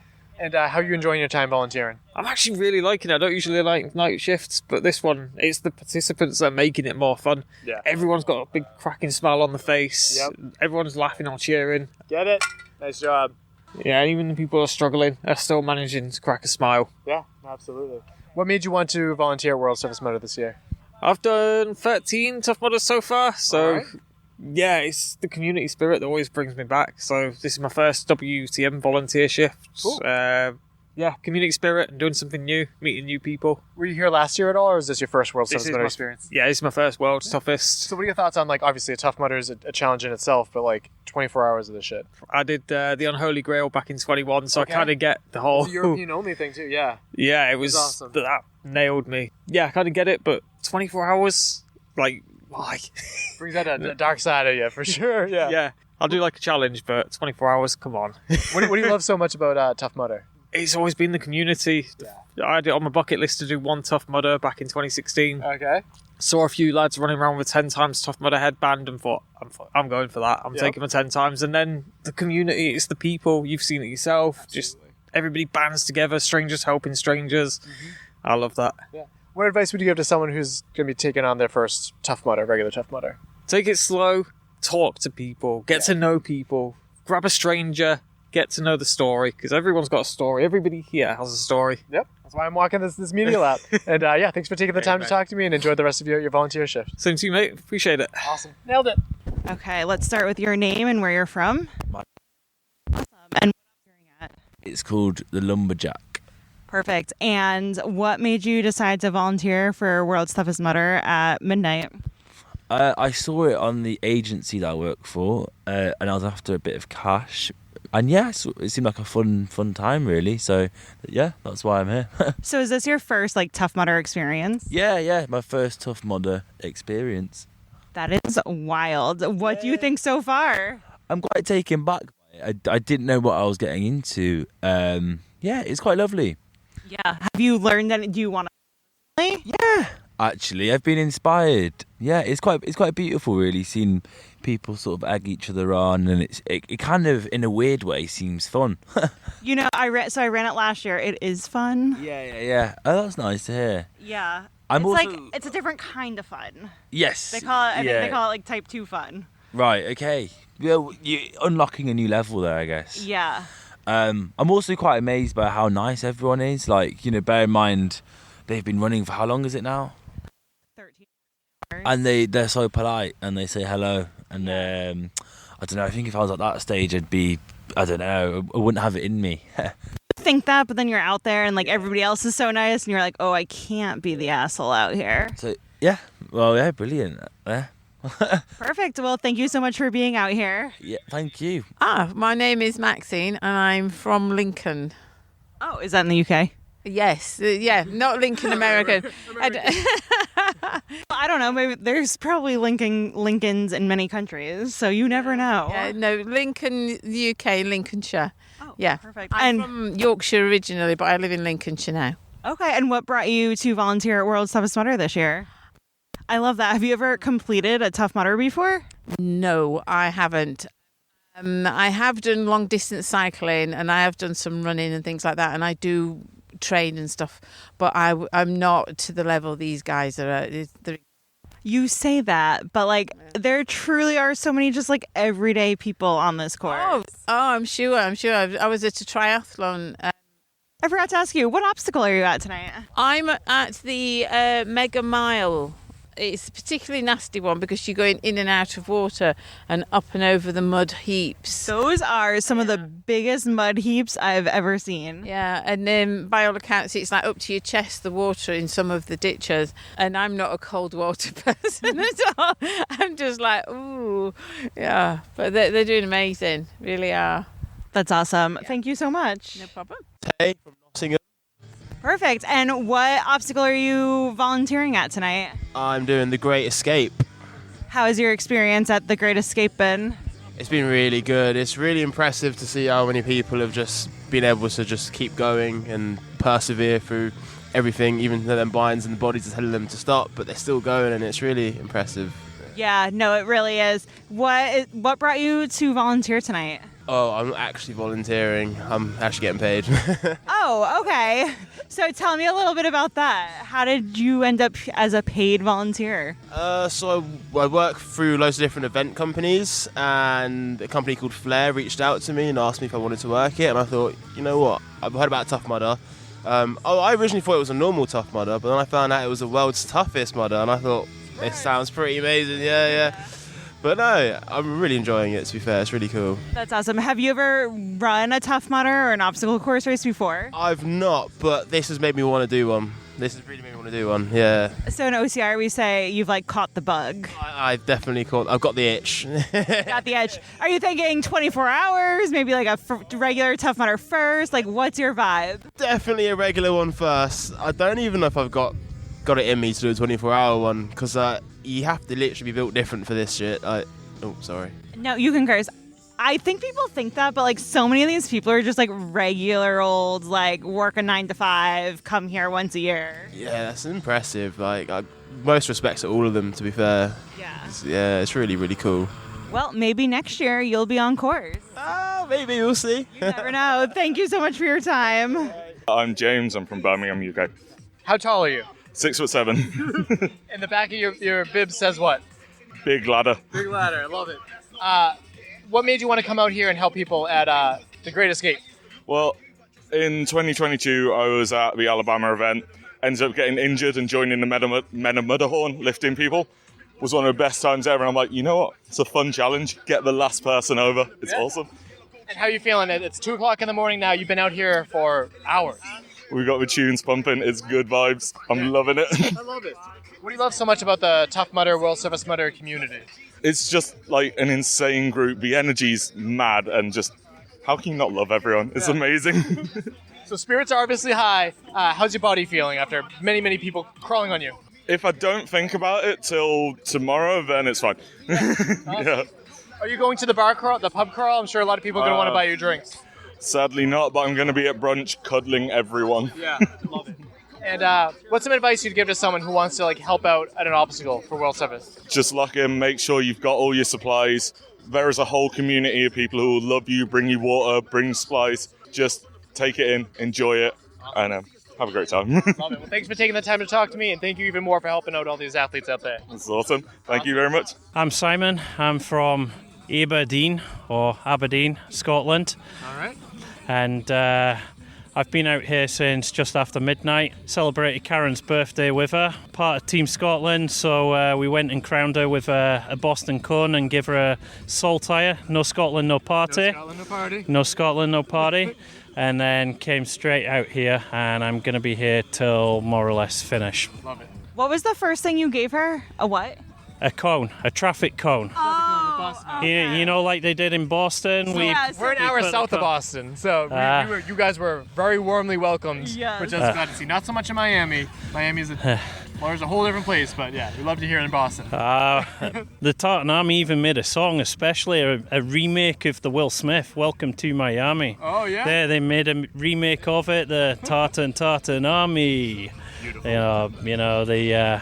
So I believe that they were fairly well received there, but not as well as in Boston. Correct. So was this always the plan that you would be here at this obstacle, or what kind of happened to bring you here? No, my plan was always I was going to be here. I'm down with some of the Scotland team. I have a 100-mile point-to-point race in 4 weeks' time. Okay. So I'm actually being sensible for a change. I was going to do small amount of laps and then come and pick an obstacle where people needed help or were struggling. Yeah. And as I came round and seen, I know the table's now gone off the back, but the walls is one that people always struggle on. And as they're coming out of the mile down there, the quagmire, they're all clarted, mucky. It's one that you really do need help with, so It was always a plan to come somewhere and help. How's your body feeling? It's 2 o'clock in the morning now. Fine, padding here on my thighs, on my shoulders.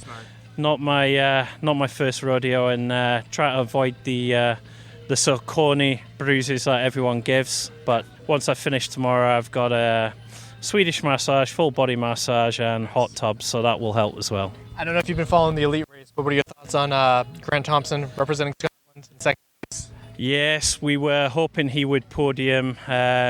Great chance for us. He was unlucky to miss out last year. Fourth place, yeah.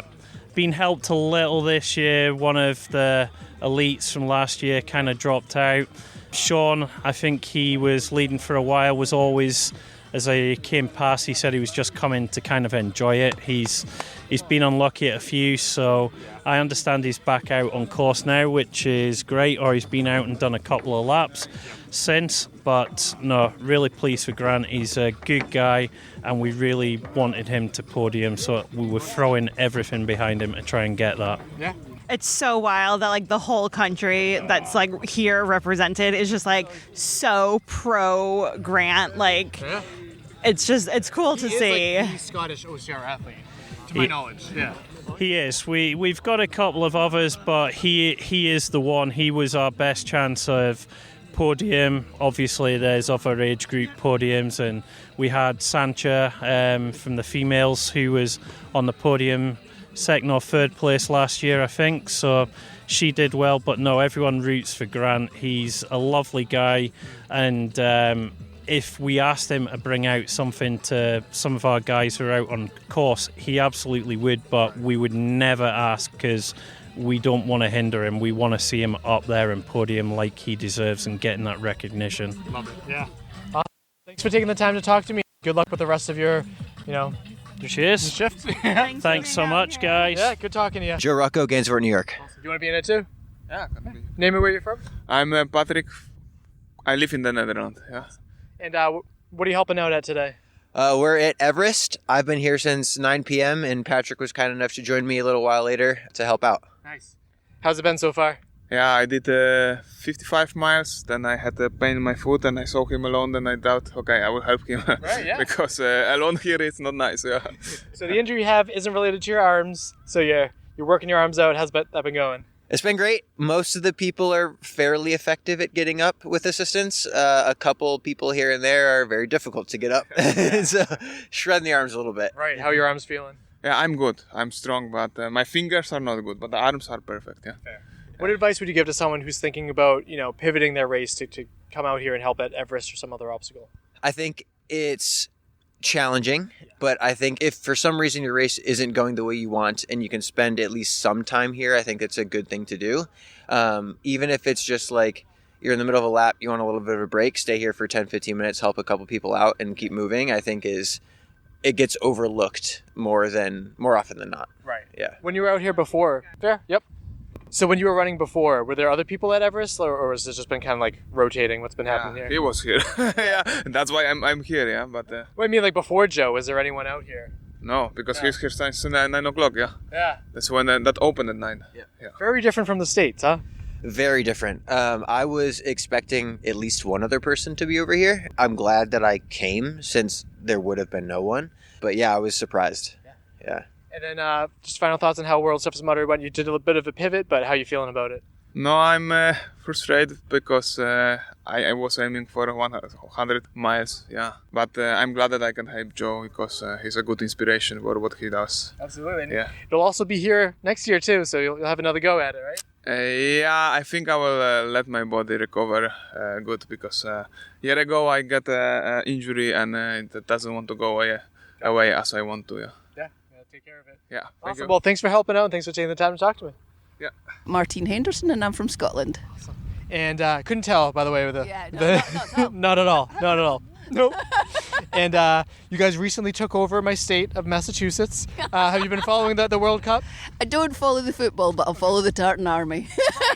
Well, I can see why now. And they were a breath of fresh air to have them in the States. How are you enjoying your World Toughest Mudder, and what brought you out here to volunteer? So this is my third shift of the weekend. So yeah, I come out, I do it for the racers. That's the main reason I do it. Yeah? Yeah. And, So where are you stationed? Tell us a little bit about the obstacle. So this is a new one. It's called Shaft It, and it's a big rope swing, and we're telling people to sound like Tarzan, do their Tarzan roar as they're going across. Yeah, everybody seems to be enjoying it, so yeah, it's a good one. I bet it was especially nice during the day when it was hot to get a dip if you are to fail it, right? Yeah, but I don't think it's terribly pleasant at this time of night with the way that the wind's here as well, so they're getting a bit cold. Yeah. And we've got a few people just walking through now, but yeah. Especially this open part of the course. Whew. All right. You all right? I knew you would. I'm glad the way you pause. I'm glad you all share it when it happens. Did you say that there's been more success on certain lanes? Definitely the far side seems to be more success, but I think it's because more people are using this side. Okay. So as soon as they come up, they go straight for this side, so they're getting wetter and they're getting slippier. One of the things I was worried about in watching the video from the course preview is the rope that they pull back, people getting tangled on it when they're trying to dismount. Have there been any issues there? We haven't had any huge issues. There was someone actually swung in and hit their head on the... But there is foam on it, right. But yeah, I think he still gave himself quite a good knock. Okay. But that's been the only issue all night, so yeah, it's not too bad. So out of all the obstacles to be stationed at, this isn't a bad one, huh? No, it's fun to watch, and yeah. Other than the wind, yeah, it's been a good one. And have you ever participated in World Toughest Mudder as a runner, or? No, I've never participated as a runner. I volunteered last year as well, but I've never done it as a runner. Where were you stationed last year? Do you know, I'm trying to remember what obstacle I was on. Oh God, I can't even remember where I was on last year. Totally fair. Oh, it was Creek Crusade it was, and they had to go through the water with the crocodiles. With the crocodiles, and we kept going, watch the crocodiles! An excellent reference to the year prior, which was in Florida, where there were actual on the course, and they were big, and I don't play that game. Nope.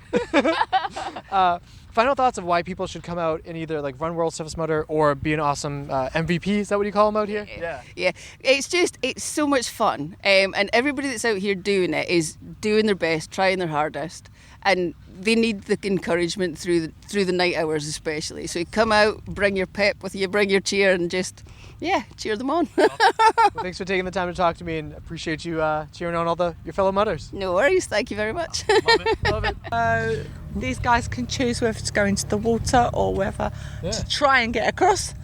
If they get across without going into the water, they don't have to do the penalty. Yeah. But if they hit the water, then the penalty is unscrew this right down to the end and screw it back up to the other end. Yeah. So it's pretty easy to do, but it just takes a few minutes to do it. It does. What are your thoughts on the penalty fitting the crime here? Don't ask that question. We don't want to. It's okay. It gives you a chance to just take a few minutes and just do something that's non-physical just for a few minutes. Get yourself back together again. Makes you wonder what you're doing with your life. That you're 3 o'clock in the morning unscrewed. I found timing-wise, it seemed to be very similar. Yeah, I was thinking that earlier. Yeah, because earlier, I did the obstacle while my friend did the penalty, and we both finished around the same time. So it seems like a really fair Good. penalty. Yeah. Awesome. Keep it going. You're doing great. We've had lots of innuendos though about playing with your nuts. So what brings you out to volunteer? I've always done sport. I don't compete anymore, but it's nice to be part of the scene. Yeah. I don't compete anymore, but I do miss it. I tell everyone there's so many ways to enjoy a World's Toughest Mudder. You can volunteer, you can pit, you can run, you can do media like ourselves. There's so many things you can do and just enjoy the community. Yeah, just to be part of it's just to be part of the whole scene. I was an ultra runner, and it's very similar, the whole endurance thing. So it's great. Yeah. So what do you think about all the crazy people out there doing these obstacles? I am in awe of them. I mean, these guys are just jumping in this water, and it's 3:30 in the morning. Mm-hmm. I'm really cold. They're doing it without even thinking. I don't even do that on holiday. No. I do the whole, it's really cold. They're not doing that at all. They're straight in. And they've done it 10, 11, 12 times already today. They're fab. They're great. Awesome. Well, I appreciate you being out here. Thanks for taking the time to talk to me. You're welcome. Awesome. Well done. Thank you. My name's Kieran and I'm from Leicester. Perfect. And what obstacle are you volunteering at today? I'm volunteering at Augustus Glow Up. Perfect. And how's the obstacle going? So far, so good. We've got 2 of the 3 lanes currently operational at the moment. It's just a matter of clearing the odd blockages now and again. But so far, no issues. Perfect. And how did you hear about World's Toughest Mudder to know to volunteer? So I came across it because I did the Europe's Toughest Mudder a few years ago. And I thought I'd really want to give it a challenge, but I've never been able to get time off work and all that. So I thought I'll volunteer just to, get an insight of what it's like, and then maybe next year I'll give it a shot and do it as a runner myself. Is this giving you that little push to I need to be out here running? Oh yeah, 100%. I know how most of these runners feel, in the dark and the wet. It can be a bit grueling, but I know if I start training for it now, I can probably be in with a shot of doing it next year. Absolutely. You have plenty of time to train and to get back out here. Perfect. Thank you so much. I'm Mike Jones. I'm from Nottingham. Where are you stationed for volunteering? I've been on Hangover for the last, what are we on now? I can't even do the maths anymore. It's been a very long day. Yeah. So tell me about the obstacle. So we start with an inverted wall up to a small platform, and then we have almost a slip wall. It's got a couple of handholds towards the top and a bit of a kicker plate part way up. So it's probably about 15 feet in height. Pretty tall, yeah. Yeah. One obstacle. What's the penalty that people have to deal with for skipping it? Penalty is dizzy bats. So they put on a pair of goggles that affects their vision. They walk out by about 20 feet. Then they go up to a pole, put the head close to the pole, do 15 revolutions around it, and then walk back. Do you think the punishment fits the crime? You'd have to ask the people who are doing it, really. Right. Some people are loving it, some people are hating it. Fair. What's your history with Tough Mudder? I've really been more of a Spartan, but I've been doing a lot of the technical official work, so I've been doing more work with Tough Mudder in the last couple of years. So this is my second World's Toughest Mudder. I've done several other Tough Mudder Infinity, and yeah, basically just helping out where I can. What do you love so much about, I guess not just Tough Mudder, but the overall like OCR community? I just love how everyone just chips in, they help out each other, just the support you get from everyone around. It's just brilliant. Even from the support that we're giving out, we get so much back from the athletes as they're doing it. It just makes it so worthwhile. Absolutely. What advice would you give to someone who's preparing for a very long volunteer shift like yourself? Just make sure you've got everything you can think of you need. You've got sun cream, you've got, in this case, bug spray, things to keep you cool, things to keep you warm. Bring a chair if you can. Yeah, absolutely. Just prepare anything you can think of. Of course. Well, thanks for taking the time to talk to me, and thank you for being out here volunteering and cheering on everyone. Yep, thank you. It's a pleasure. Kai, Middlesbrough, England. And where did they stuff you as a volunteer this time? Blockness Monster. How are you feeling about the placement? I'm actually really happy with it. Blockness Monster is one of my favourite obstacles. So good, right? Yeah. And right now, I mean, right? I hear the water's actually really warm. Yeah. I've been told it's really warm. There's definitely a lot of urine in there. It smelled like chlorine earlier, but now just probably straight pee. I'm just kidding. This is an obstacle they tell you not to pee in. Right. What, I didn't realise they told you to pee. Well, like the people who are more like veteran tell you, because everybody gets mouthfuls of water in here. Splashing it. Yeah. Nice job, Robin. There has been some people going head first. Oh yeah, you're just dunking yourself into there. But you said like most of the athletes have been pretty good. Small groups are forming up, helping each other. Massive ad for a Grenade high protein, low sugar protein bars with 20 grams of protein. How much do you think they paid to get those on those big blocks? Be a sponsor. I reckon quite a bit. Right. So how? It's not exactly a small ad, is it? I know. So you're gonna be here till the end of the event. You've already pitted for your friend, until for 8. your cousin. Okay, until 8. Yeah. And how are you feeling? I know you said you're ready for bed. I am. Yeah. I've only had like 3 hours sleep. That definitely makes it rough too. But has there been any like no emergencies here or anything? No. Good. No emergencies. I'm glad to hear it. All right. Well, good talking to you, and enjoy the rest of your volunteer shift. I will. Awesome. I have to return to the pit after my shift. Oh, do you? Yeah, I'm going back to pit crew, yeah. Love it. Will from Leicester. Perfect. And what obstacle are you volunteering at tonight? Kiss of Mud. The Pitfall. Perfect. And what has your experience been like so far? Very monotonous. Just stand here for 12 hours. That's it. You've been out here for 12 hours? About 11 hours so far, but okay. What time does your shift end? 6 in the morning. Soon? Yeah. What about you? So it started at 6 p.m. as well, finishing an hour. But yeah, just kind of watching everyone like go through the phases, I guess, from when we started to how it is now. It's definitely a different vibe to when we started it. Yeah. People moving slower. Yeah, you can definitely see them like a lot more like.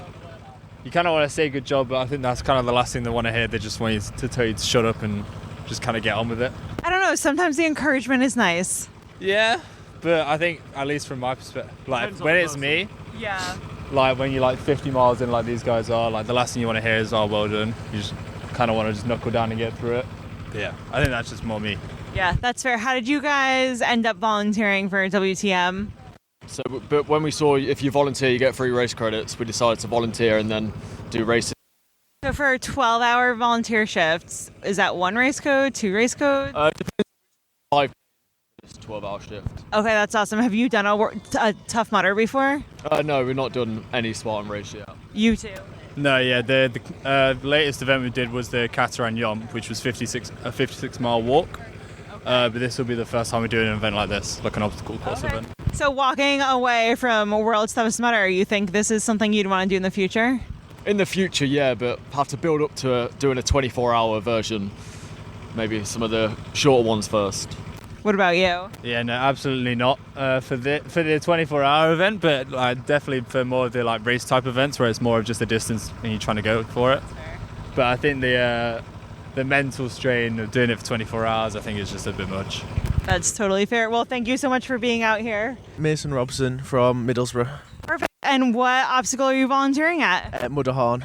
How has that experience been? It's good. We've got a right party going, music, all sorts of different, can't even think of the word. Entertainments? Yeah, entertainments. We've got pom-poms, we've had lights. It's been good fun. Perfect. And what made you decide to volunteer for World's Toughest Mudder? I've volunteered a couple of times on like normal Tough Mudders, and I thought, well, my dad's running. Oh, that's awesome. Yeah, so me and my mum have just kind of thought, we'll go see the volunteer people, see if they need some help, and see where we get put. So we've volunteered a couple of times, but we thought this will be a bit different, something good. That's incredible. What is it like watching your dad run this course? It's a bit funny. Some of the states you see him come in, like one lap he'll be totally out of it and like, no, I'm over. But then you absolutely drag him out, and by the next lap he's like, oh, I'm loving life here, like best thing I could do. Yeah. But he goes through like total roller coaster of emotions, but he loves it in the end. Absolutely. Do you have dreams of joining him on course one day?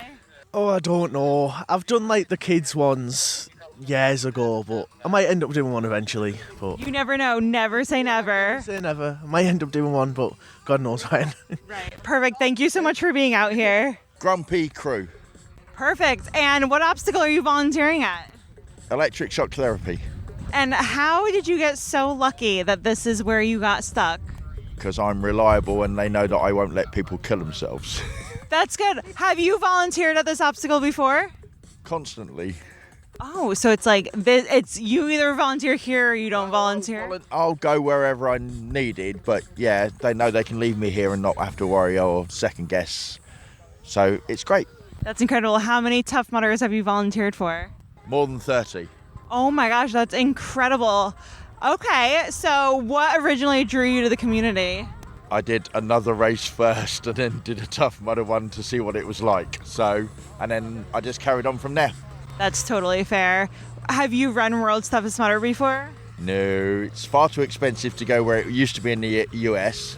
And it's here for 3 years, so I might run it next year. Ooh, okay, that's exciting. No, if I run it, who's volunteering? That's fair. Well, then you're going to have to run through electroshock therapy. I'm not running that fast. That's totally fair. Perfect. Thank you so much for being out here. You're welcome. All right, buddy. Name and where you're from. So my name's Kris James, and I'm from Perth, Western Australia. I think this is the first time you told me your potentially real name. Yeah, probably. And how was your World's Toughest Mudder this year? Mate, that sucked. It was cold, it was windy, a lot of water obstacles which are full immersion, and that starts to add up after a while.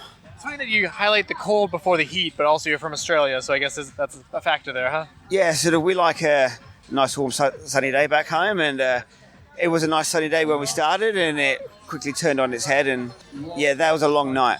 It was a cold night. I don't know if you know this, but someone put something on your head. It's actually pretty cool. I think you might like it. 100 Tough Mudders. How's that feel? Mate, it feels very surreal. It's taken me 12 years, 5 different countries. It's been an endeavour, but I was the first Aussie to 50, first and only one to 75, so it was just a natural journey that I'd be the first 100 here today. Yeah. And I could have done like a 5K Tough Mudder. I've done it that way, but if you're going to do something so momentous, do it on the world stage. Absolutely, and this is the world stage right here. Now what? Are you done? No, mate. I've done 100, 1 or 200. So, want to go double crown. All right. So, we shall see. Great seeing you as always, and congratulations, man. That's a huge, huge accomplishment, and proud of you. Thanks, Mikey, mate. You had one goal and one goal only, and that was more than 100, and you've just done 105. Yes. How does it feel? A bit lost for words. He's delighted. Yeah. He knew Dash was going to go hard. Yeah. His training's been poor, but it's coming. Well done, mate. Well done. Second. It's yours. My name's Sam. I'm from Swindon. And I'm Dawn, and I'm from Swindon. And how was your World's Toughest Mudder this year? It's phenomenal. It's been such an amazing experience. It's my only second ever Tough Mudder. So to do World's Toughest Mudder here was just incredible. Again, for me, it's been incredible. It's been a great experience. My first real opportunity to guide Dawn as well. So that's been really, really good fun. It's been, really, really interesting when we got a bit tired. We spent a lot of time speaking in a French accent, but the event itself's been wicked and it's beautiful. So I'm so excited to see World Toughest Mudder continue to embrace like adaptive athletes and everything. How was your experience? It's amazing. So, there's been a lot of work that's gone on within the adaptive community and Tough Mudder HQ in terms of not only they always support the adaptive athletes. That's nothing new for Tough Mudder, but to support them in a competitive nature and enable them to come out and to prove what athletes they are is absolutely amazing. And these adaptive athletes, they train so hard and they face adversity every day in their training and the injuries that they carry on. It's so nice to see that things are moving forwards and that they're being recognised. So given the opportunity to prove what kind of athlete you are, what kind of athlete is she? She's incredible, genuinely. Yeah. How did you do as a guide? It's good. Sam's brilliant. So Sam's other half, Shelley, is normally my guide, who comes along for Spartan events. But because Shelley was running as part of the team, we brought Sam in to really basically just look after me as a guide so the other girls could focus on the racing side of things, and then Sam could take care of me. And you know what? I've known Sam for quite a few years now, and we just there's a lot of... Sam spoke about French accents. We had a little game out there, so there's a lot of entertainment, a lot of keeping ourselves entertained, a lot of fun, a lot of laughs, a lot of giggles, and the first sort of 25 miles yesterday just flew by. Good. I mean, entertainment's part of the job. What else did the job entail? Making sure she's not running into trees, tree branches, roots, any more uneven parts of the ground than normal, big holes, quite literally essentially assessing the road in front of Dawn before assessing the road in front of yourself, while keeping an eye on athletes who they're in their race, they are in race mode, and a lot of these athletes may have already done 30-40 miles, so just ensuring that you can manage them around Dawn or Dawn around them, depending on who it is and how many there are. So trying to keep people off of Dawn's completely blind side so she doesn't get surprised, and making sure while doing all of that you don't throw her off the side of something. So but it's been good. No real falling overs. No. So what did you think about the obstacles, and did you have any any modifications to the obstacles for you? So again, TMHQ have been amazing working with Jamie Gane in terms of looking at all the adaptations that the different athletes needed. Obviously you have upper limb, lower limb and visually impaired, and everybody needs something ever so slightly differently. I was an age group athlete before I lost the vision in my right eye, so I have muscle memory in obstacles, so it's a bit of an advantage. It's a bit of help. I know what obstacles should look like. I can work out the spacing, so I try and do all of my obstacles without using the adaptations. But it was nice to know that actually when I got tired or when dusk started to come, I have complete night blindness, so when it was dusk and things were tricky, I knew that there were adaptations in place that would keep me safe on course. And one thing that Sam didn't cover on what he does as a guide, he'll count the number of monkey bars, or he'll count what the next hold goes high or the next thing goes low, or the hold is up on your right hand side or it's down on your left. So it's all of those little cues that just keep us safe on course and prevent us from falling, really. It's things that some people take for granted, right? And so it's 100%. something you have to take the extra mental energy to kind of figure out, hey, avoid that, those thorns or this over there. It's a lot that goes into it. And that's the tricky thing. It's the language that's used, because when you say look out for that over there, well, where is over there? So it's kind of you come this way or go that way. Okay. It really doesn't. And when Sam and I were talking about it, and again, there's another lady on course that led or guided Hans, the Swedish athlete, around. It was saying to her, think of the World Rallycross drivers. The navigator you have in the right hand seat, they have these big course notes and they're talking about right on crest and we're going to go left and we this distance, that, and that's exactly what it's like. Sam just doesn't stop talking from the minute we go out on course to the minute we're back, because the minute you do, there's a hole, or there's a ditch. As soon as you look at an obstacle, because it's now open, Dawn falls down a hole. So it's not ideal. It's not ideal, but thankfully it was part of just the obstacle, I guess. So. Yeah, definitely. But it's like you say, making sure you're not just assessing the terrain, you're assessing the obstacle, you're assessing Dawn's ability of the obstacle, and especially as somebody who obstacle races myself, I have an advantage of knowing how these obstacles can be done or should be done, and watching Dawn, I know how she tends to do them. So knowing the person you're guiding makes it, when I say easier, it makes it more comfortable. I like that word. Yeah. What's some advice that you give to someone who's thinking about taking on a challenge like World's Toughest Mudder now that it's more, I guess, available? Absolutely, come and give it a go. I mean, Tough Mudder has, it has a huge reputation for being an inclusive sport and an inclusive event. It's all about community. It's all about helping each other. You have other brands out there. Obviously, Spartan is in the Tough Mudder family, and that's very much about going out there and racing solo. Tough Mudder is about having that support and having that help. So, they start at a 5K event now. You can walk it. So, if you're interested in coming along and you're not sure, you can come and you can walk the course. You can have help on course, and you can have help to get over a wall. Or if actually, you don't fancy it, talk to the TMHQ team and they'll give you an adaptation, and you can just take an alternative route. Love that. And then final thoughts on if someone's interested in being a guide and supporting other... Honestly, it's possibly one of the most rewarding things that I've done personally. So I've really enjoyed it. It feels nice to help out in general. It feels very nice to help somebody who's also important to me and a close friend. And the OCR community in general, but especially the adaptive community, are so helpful. They are so lovely. And if you're adaptive or if you want to come and help the adaptive, you can reach out to Dawn, to Jamie, and they will essentially guide you as to where you need to go. They can match you up with people that can help, and even put you in touch with people that just for a bit of advice. So if you want to come and give guiding a go, I highly recommend doing it. It's a really nice thing to do. Awesome. Well, thanks for taking the time to talk to me, and congratulations on kicking the course's ass this year. Thank you very much. Well done. Hans, and I'm from Sweden. My name's Shyla, and I'm from the UK. And how was your World's Toughest Mudder this year? How it was? Yeah. Perfect. Yeah? Yeah, it was wonderful. How did you enjoy your time this year? I enjoyed it. I had the easier job, but helping hands round and watching him smash it. But yeah, it was awesome to see everyone crushing it on course, and especially this man. He's a beast. What are your thoughts on them increasing the podiums for adaptive athletes and everything? That's why I'm here. Yeah? Yes. Absolutely. How does it feel to support him all the way through? It was such an honour to be out there and help him crush a goal and go out there and challenge himself on such a new experience, because he's never done it before. This is like the first time doing it, and the distance he managed to put down is incredible as well. And what did you get for distance this year? 35. How are you feeling about that?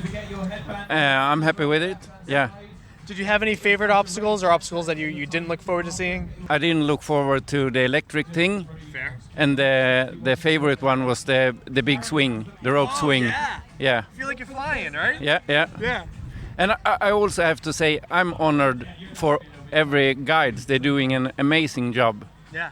We couldn't do this without them. So we are a team. Yeah, absolutely. What made you want to become a guide?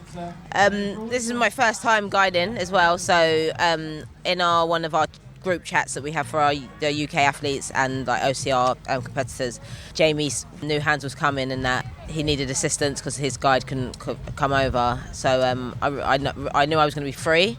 And then, so I was like, I can help in the evening, but I managed to work it with work so I could get the day off to fully be here to support him and, help him crush it, because he flew over on his own for the first time, and that in itself, to come and do something that you've no awareness of what you're walking into, and to be brave enough to come over to such a tough challenge is, I was more than happy to be able to assist so he could actually experience this. Yeah. How did she do as a first-time guide? Absolutely perfect. Yeah? Yep. Awesome. What's something that you'd give for advice for other adaptive athletes that want to take on the course, World's Toughest Mudder or any other obstacle course? Not trying is the only failure. Yeah? Yeah. I like that. What advice would you give to someone who's interested in becoming a guide? I'd say give it a go, because you see how courageous and strong someone who has a disability as such, and it makes you appreciate things that sometimes you take for granted as a human, that what you can do, and someone else who struggles, the things that they can accomplish, and it shows you how much braver and stronger you can be as a person as well. And final thoughts on World's Toughest Mudder this year? Plans to come back, maybe? I think so, yes. I like it. I like that answer. Yeah. How about you? Yeah, I'll definitely try and come back. I've got next year for World's Toughest Mudder, I've got a competition that is the same week, so I won't be able to take part. But maybe if Hans is coming back down, or if anyone else, then I can be available to help as well. So. Yeah. Awesome. Well, thanks for taking the time to talk to me, and congratulations on your very impressive accomplishment this weekend. Thank you. Yeah. Thank you. My name is Gane, and I'm from the UK. This is post-race. How are you feeling about World's Toughest Mudder this year? It was amazing. I mean, I last did it in 2018 in Atlanta with the the freezing cold temperatures, so it was polar opposites. It was an amazing course. It's great to see some new obstacles out there. Great, I do lots and lots of challenging obstacle course races, and Tough Mudder it's amazing, but it tends to be on the easier side compared to other races. But there was one obstacle out there that I just kept failing, and I was like, no, okay. So which one was it? The rope swing one. Okay. The rope swing. I was so many times I was like not quite there, or like just there. I got it 50% of the time, so I was happy with that. Did you at least get to appreciate it when it was like hot out, the dip in the water? Oh yeah, 100%. Yeah, it was lovely. I mean, Arctic Enema could have opened a little bit earlier, maybe, and not been there on the last lap, but that's me being a perfectionist for my own race. What did you think about Morning Glory and A Wait to Go? It was certainly an added thing. If I'm honest, Wait to Go, the anticipation before the race as to what it's going to be, how long is it going to be, like what's the situation, I enjoyed that mechanic more than the actual thing. Practically it was not much, was it? But the Morning Glory stuff, like it was so cool because, I mean, it was a challenge, definitely, but, I can't keep track of all the rules and what's opening at what time.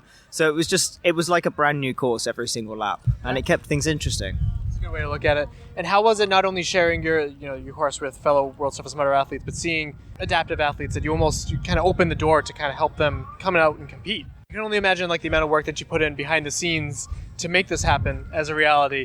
What are your plans to continue to grow this? Well, I think the fact that we've got a podium coming up means that other adaptive athletes will look at that and say, I want to be part of that. This could be you. Yeah. Exactly, yeah. I mean, I'm always doing loads of work, following like adaptive high rocks, for example, and just reaching out to individuals and saying, hey, have you ever thought about OCR? Yeah. I think as OCR grows as a sport, as we, gain, particularly in the UK, we've got national recognition, although we're not quite there for the full recognition. But I think that will really help because if people know about obstacle racing and if they know about the fact that there's an adaptive element of it, we'll get more and more people involved. I'm assuming there's going to be an episode of your podcast talking about this weekend. I look forward to it, and other people should check it out as well. And I guess final thoughts on World's Toughest Mudder this year. Bring it on for next year. It was amazing, yeah. Thanks for taking the time to talk to me, and well done. Thank you very much. I'm Kevin. I'm from Livingston, just outside Edinburgh in Scotland. It's great hanging out with you. How was your World's Toughest Mudder this year? Probably the hardest one I've ever done. I spent from 4 o'clock on Saturday afternoon till just about 12:30. Sat at the bottom of Mudderhorn helping people over to complete the race. Yeah. How rewarding was it to know that in part you helped all of these athletes across the finish line this year? This is my 4th, and there's been guys at every event, every World's Toughest that I've done that have helped me. So I thought this year it's something I had to give back. So yeah, it was just really rewarding, and I completely get what these guys get out of what they put into it. What are your thoughts on the second place finisher? Something tells you you may have heard of him. 10 days in Texas with him. We stayed in the same house. Really, really good guy. We made up a song about him yesterday. So we've got Thompson, Super Grand Thompson. Just don't think you'll understand. He can run all night. He's dynamite. We've got Super Grand Thompson. Someone has to put that on Spotify. I think there'll be somebody saying something about John McGinn, the Scottish football player. So, anyway. What are your thoughts on your World's Toughest Mudder coming back next year? Will we be seeing you again? Absolutely, yeah. Obviously, it's only 5.5 hours away from where I live. So, yeah, absolutely be here. So, it's, yeah. If you had to guess, where do you think 2028 is going to be? Job out there? Will we be seeing you at the brunch or the bar crawl? Absolutely. Awesome. Scottish, of course, I'll be at the pub crawl. Forward to partying with you, because no Scotland, no party. Exactly. Scott McDonald from Michigan. How was your World's Toughest Mudder this year? Harder than last year, but I spent the last 6 months doing CrossFit 5 days a week. Yeah. quit drinking all alcohol just to maximize performance. I had my sweat tested for my electrolyte levels and figured out my nutrition and just kind of compounded all of that. You know you're taking it seriously when you're looking into the electrolyte levels. Who did you use to have like test your electrolytes? I have a local performance test place in Grand Rapids where I live. And it seems like it paid off. You have a beautiful silver bib. How are you feeling about that? Very emotional. It's different. It's new. I don't know. I know I'm going to go get a custom leather belt made in the next few days. Yeah. So absolutely, you should. So what was it? You know, the CrossFit training, just dialing it in. All the work that it took to get from 50 to 75. How does it feel to finally accomplish that? It was worth the money, right? I took a look. I started Worlds back in 23, and I listed all of the obstacles that I failed, and a lot of it came down to grip strength, or just over time, and just being able to just kind of, and being able to keep a consistent pace over a longer time. Here we're kind of the same temperatures as last year, so I kind of knew what I was getting into. But like Texas was hot, Florida was hot, this was hot, but also, or last year was hot, but it was a different hot. Everybody said it's different from Florida and Texas. It was all different, but I put my finger on it, but it's definitely different. Yeah, I mean it's all open sun, so it's hard, but. What did you think about the obstacles on course? What did you look forward to? What did you dread seeing on course? I kind of looked forward to everything, just some of the modifications. The rope swing to the cargo net, I was 50-50 on that, but that was the only thing that I failed. Wow. So I failed it 3 times, got it 3 times, and then just took the penalties at the latter end just to save energy for everything else. Yeah. What was the penalty for that one again? It was the nut and bolt. Right, yeah. Yeah. It's a fun little like twist on a penalty, right? No, yeah, that was, I love it. Love it. Yeah, it was good.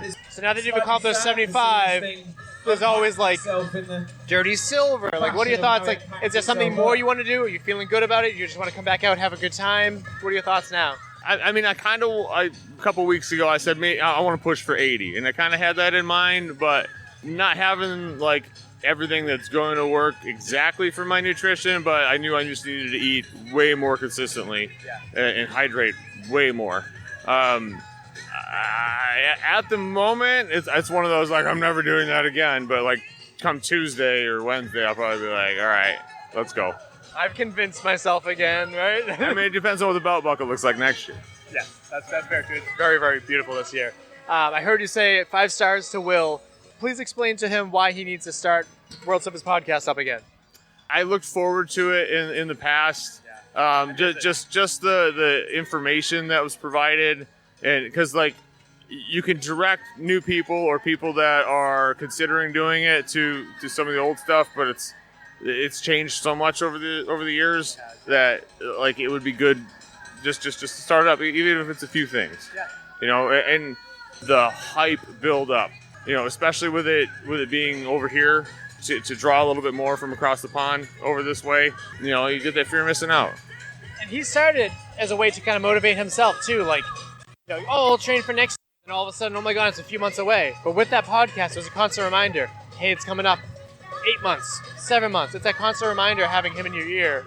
I think it helped a lot of athletes. Yeah, and it could be something like, it doesn't have to be every week, all the time. It's just like you kind of compound it when it gets closer to a little bit more, a little bit more, a little bit more. But definitely the financial commitment helps people too. You know, you always sign up when it's cheap at the start, and then you go, oh, yeah, that's coming soon. I need to book my flights and hotels and everything else. So. And then final thoughts on World Toughest Mudder, just the experience as a whole, and just it's coming to an end now. My goal in 23 was 50 miles, and I got it. And then I wanted a dirty brown bib in Florida, and I got it. And then my pit pushed me out for even more.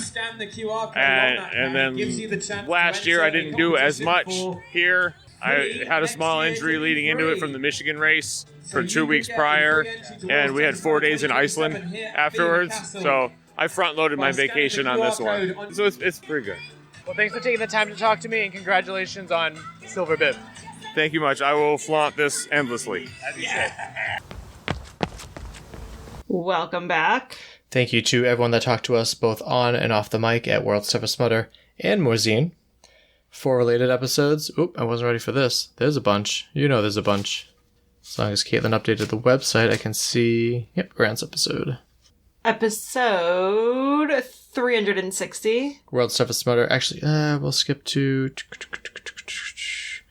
We'll skip to like last year's coverage and this year's. So Episode 438. World's Toughest Mudder First Timer Questions with Josh Fiore. Episode 441. World's Toughest Mudder in UK Prep with Will Chung and Fran Chiarenda. Episode 442. Katelyn's pre-World's Toughest Mudder Thoughts. Episode 443. World's Toughest Mudder 2025 Part 1 Course Walkthrough with the OCR Report. Episode 444. Most similar to this one is World's Toughest Mudder 2025 Part 2 Event Day Audio Interviews and Katelyn's Pit Audio. Episode 445. World's Toughest Mudder 2025 Part 3 British Brunch Interviews and Audio. Episode 446. World's Toughest Mudder 2025 Part 4 Bar Crawl Interviews.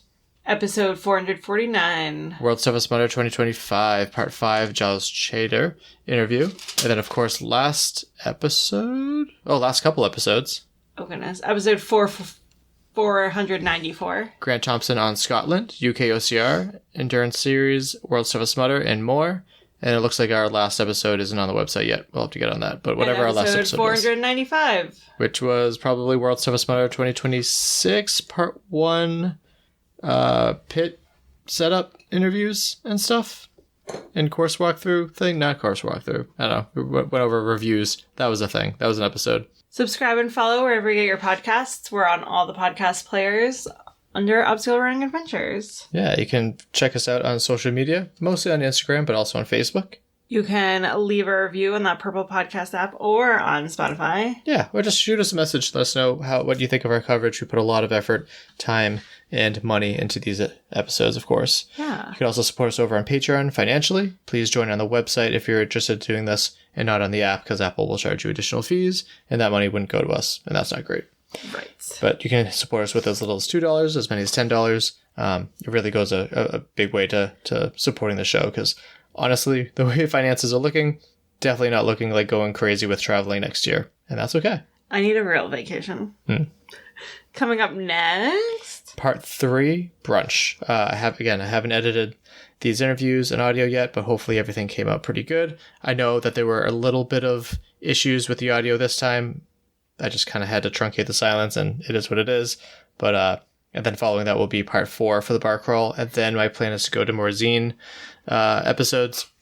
There is so much more I'd love to do in covering World's Toughest Mudder, but there's so many other events out there. I can't.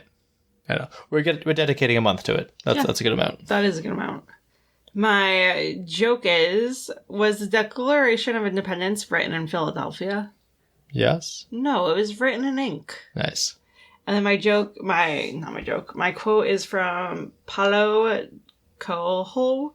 Maybe the journey isn't about becoming anything. Maybe it's about unbecoming everything that really isn't you, so that you can be where you were meant to be in the first place. Nice. Well, that just wraps it up. My name is Michael Stefano. And my name is Katelyn Ritter. We'll talk to you next week. Bye. Thank you for listening. If you enjoyed this episode, please subscribe on your favorite podcast platform so you don't miss our future episodes. We would greatly appreciate it if you write a review, reach out with feedback on social media, but most importantly, share the show with a friend or family member. Our intro song was Streaker by Straight Up, and our outro music is I'm Paul by The Best.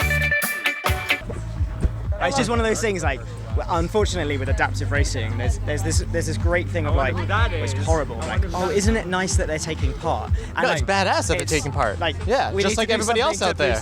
Yeah, so absolutely. All right.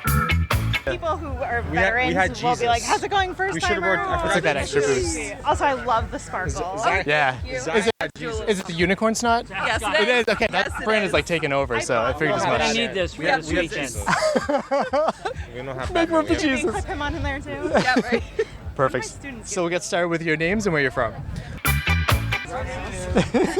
Yeah, I broke a nail. Oh no. That's okay. I ripped the corner of it. But that's okay. It's all good now. It's not bleeding. That's good. Yeah. We'll get started with your name and where you're from. Okay. You're welcome. Yeah. Thank you very much. Perfect. You too. Do I hit the stop or the record? His legs are like, I don't want to stand up now. What are you, sore or something? No.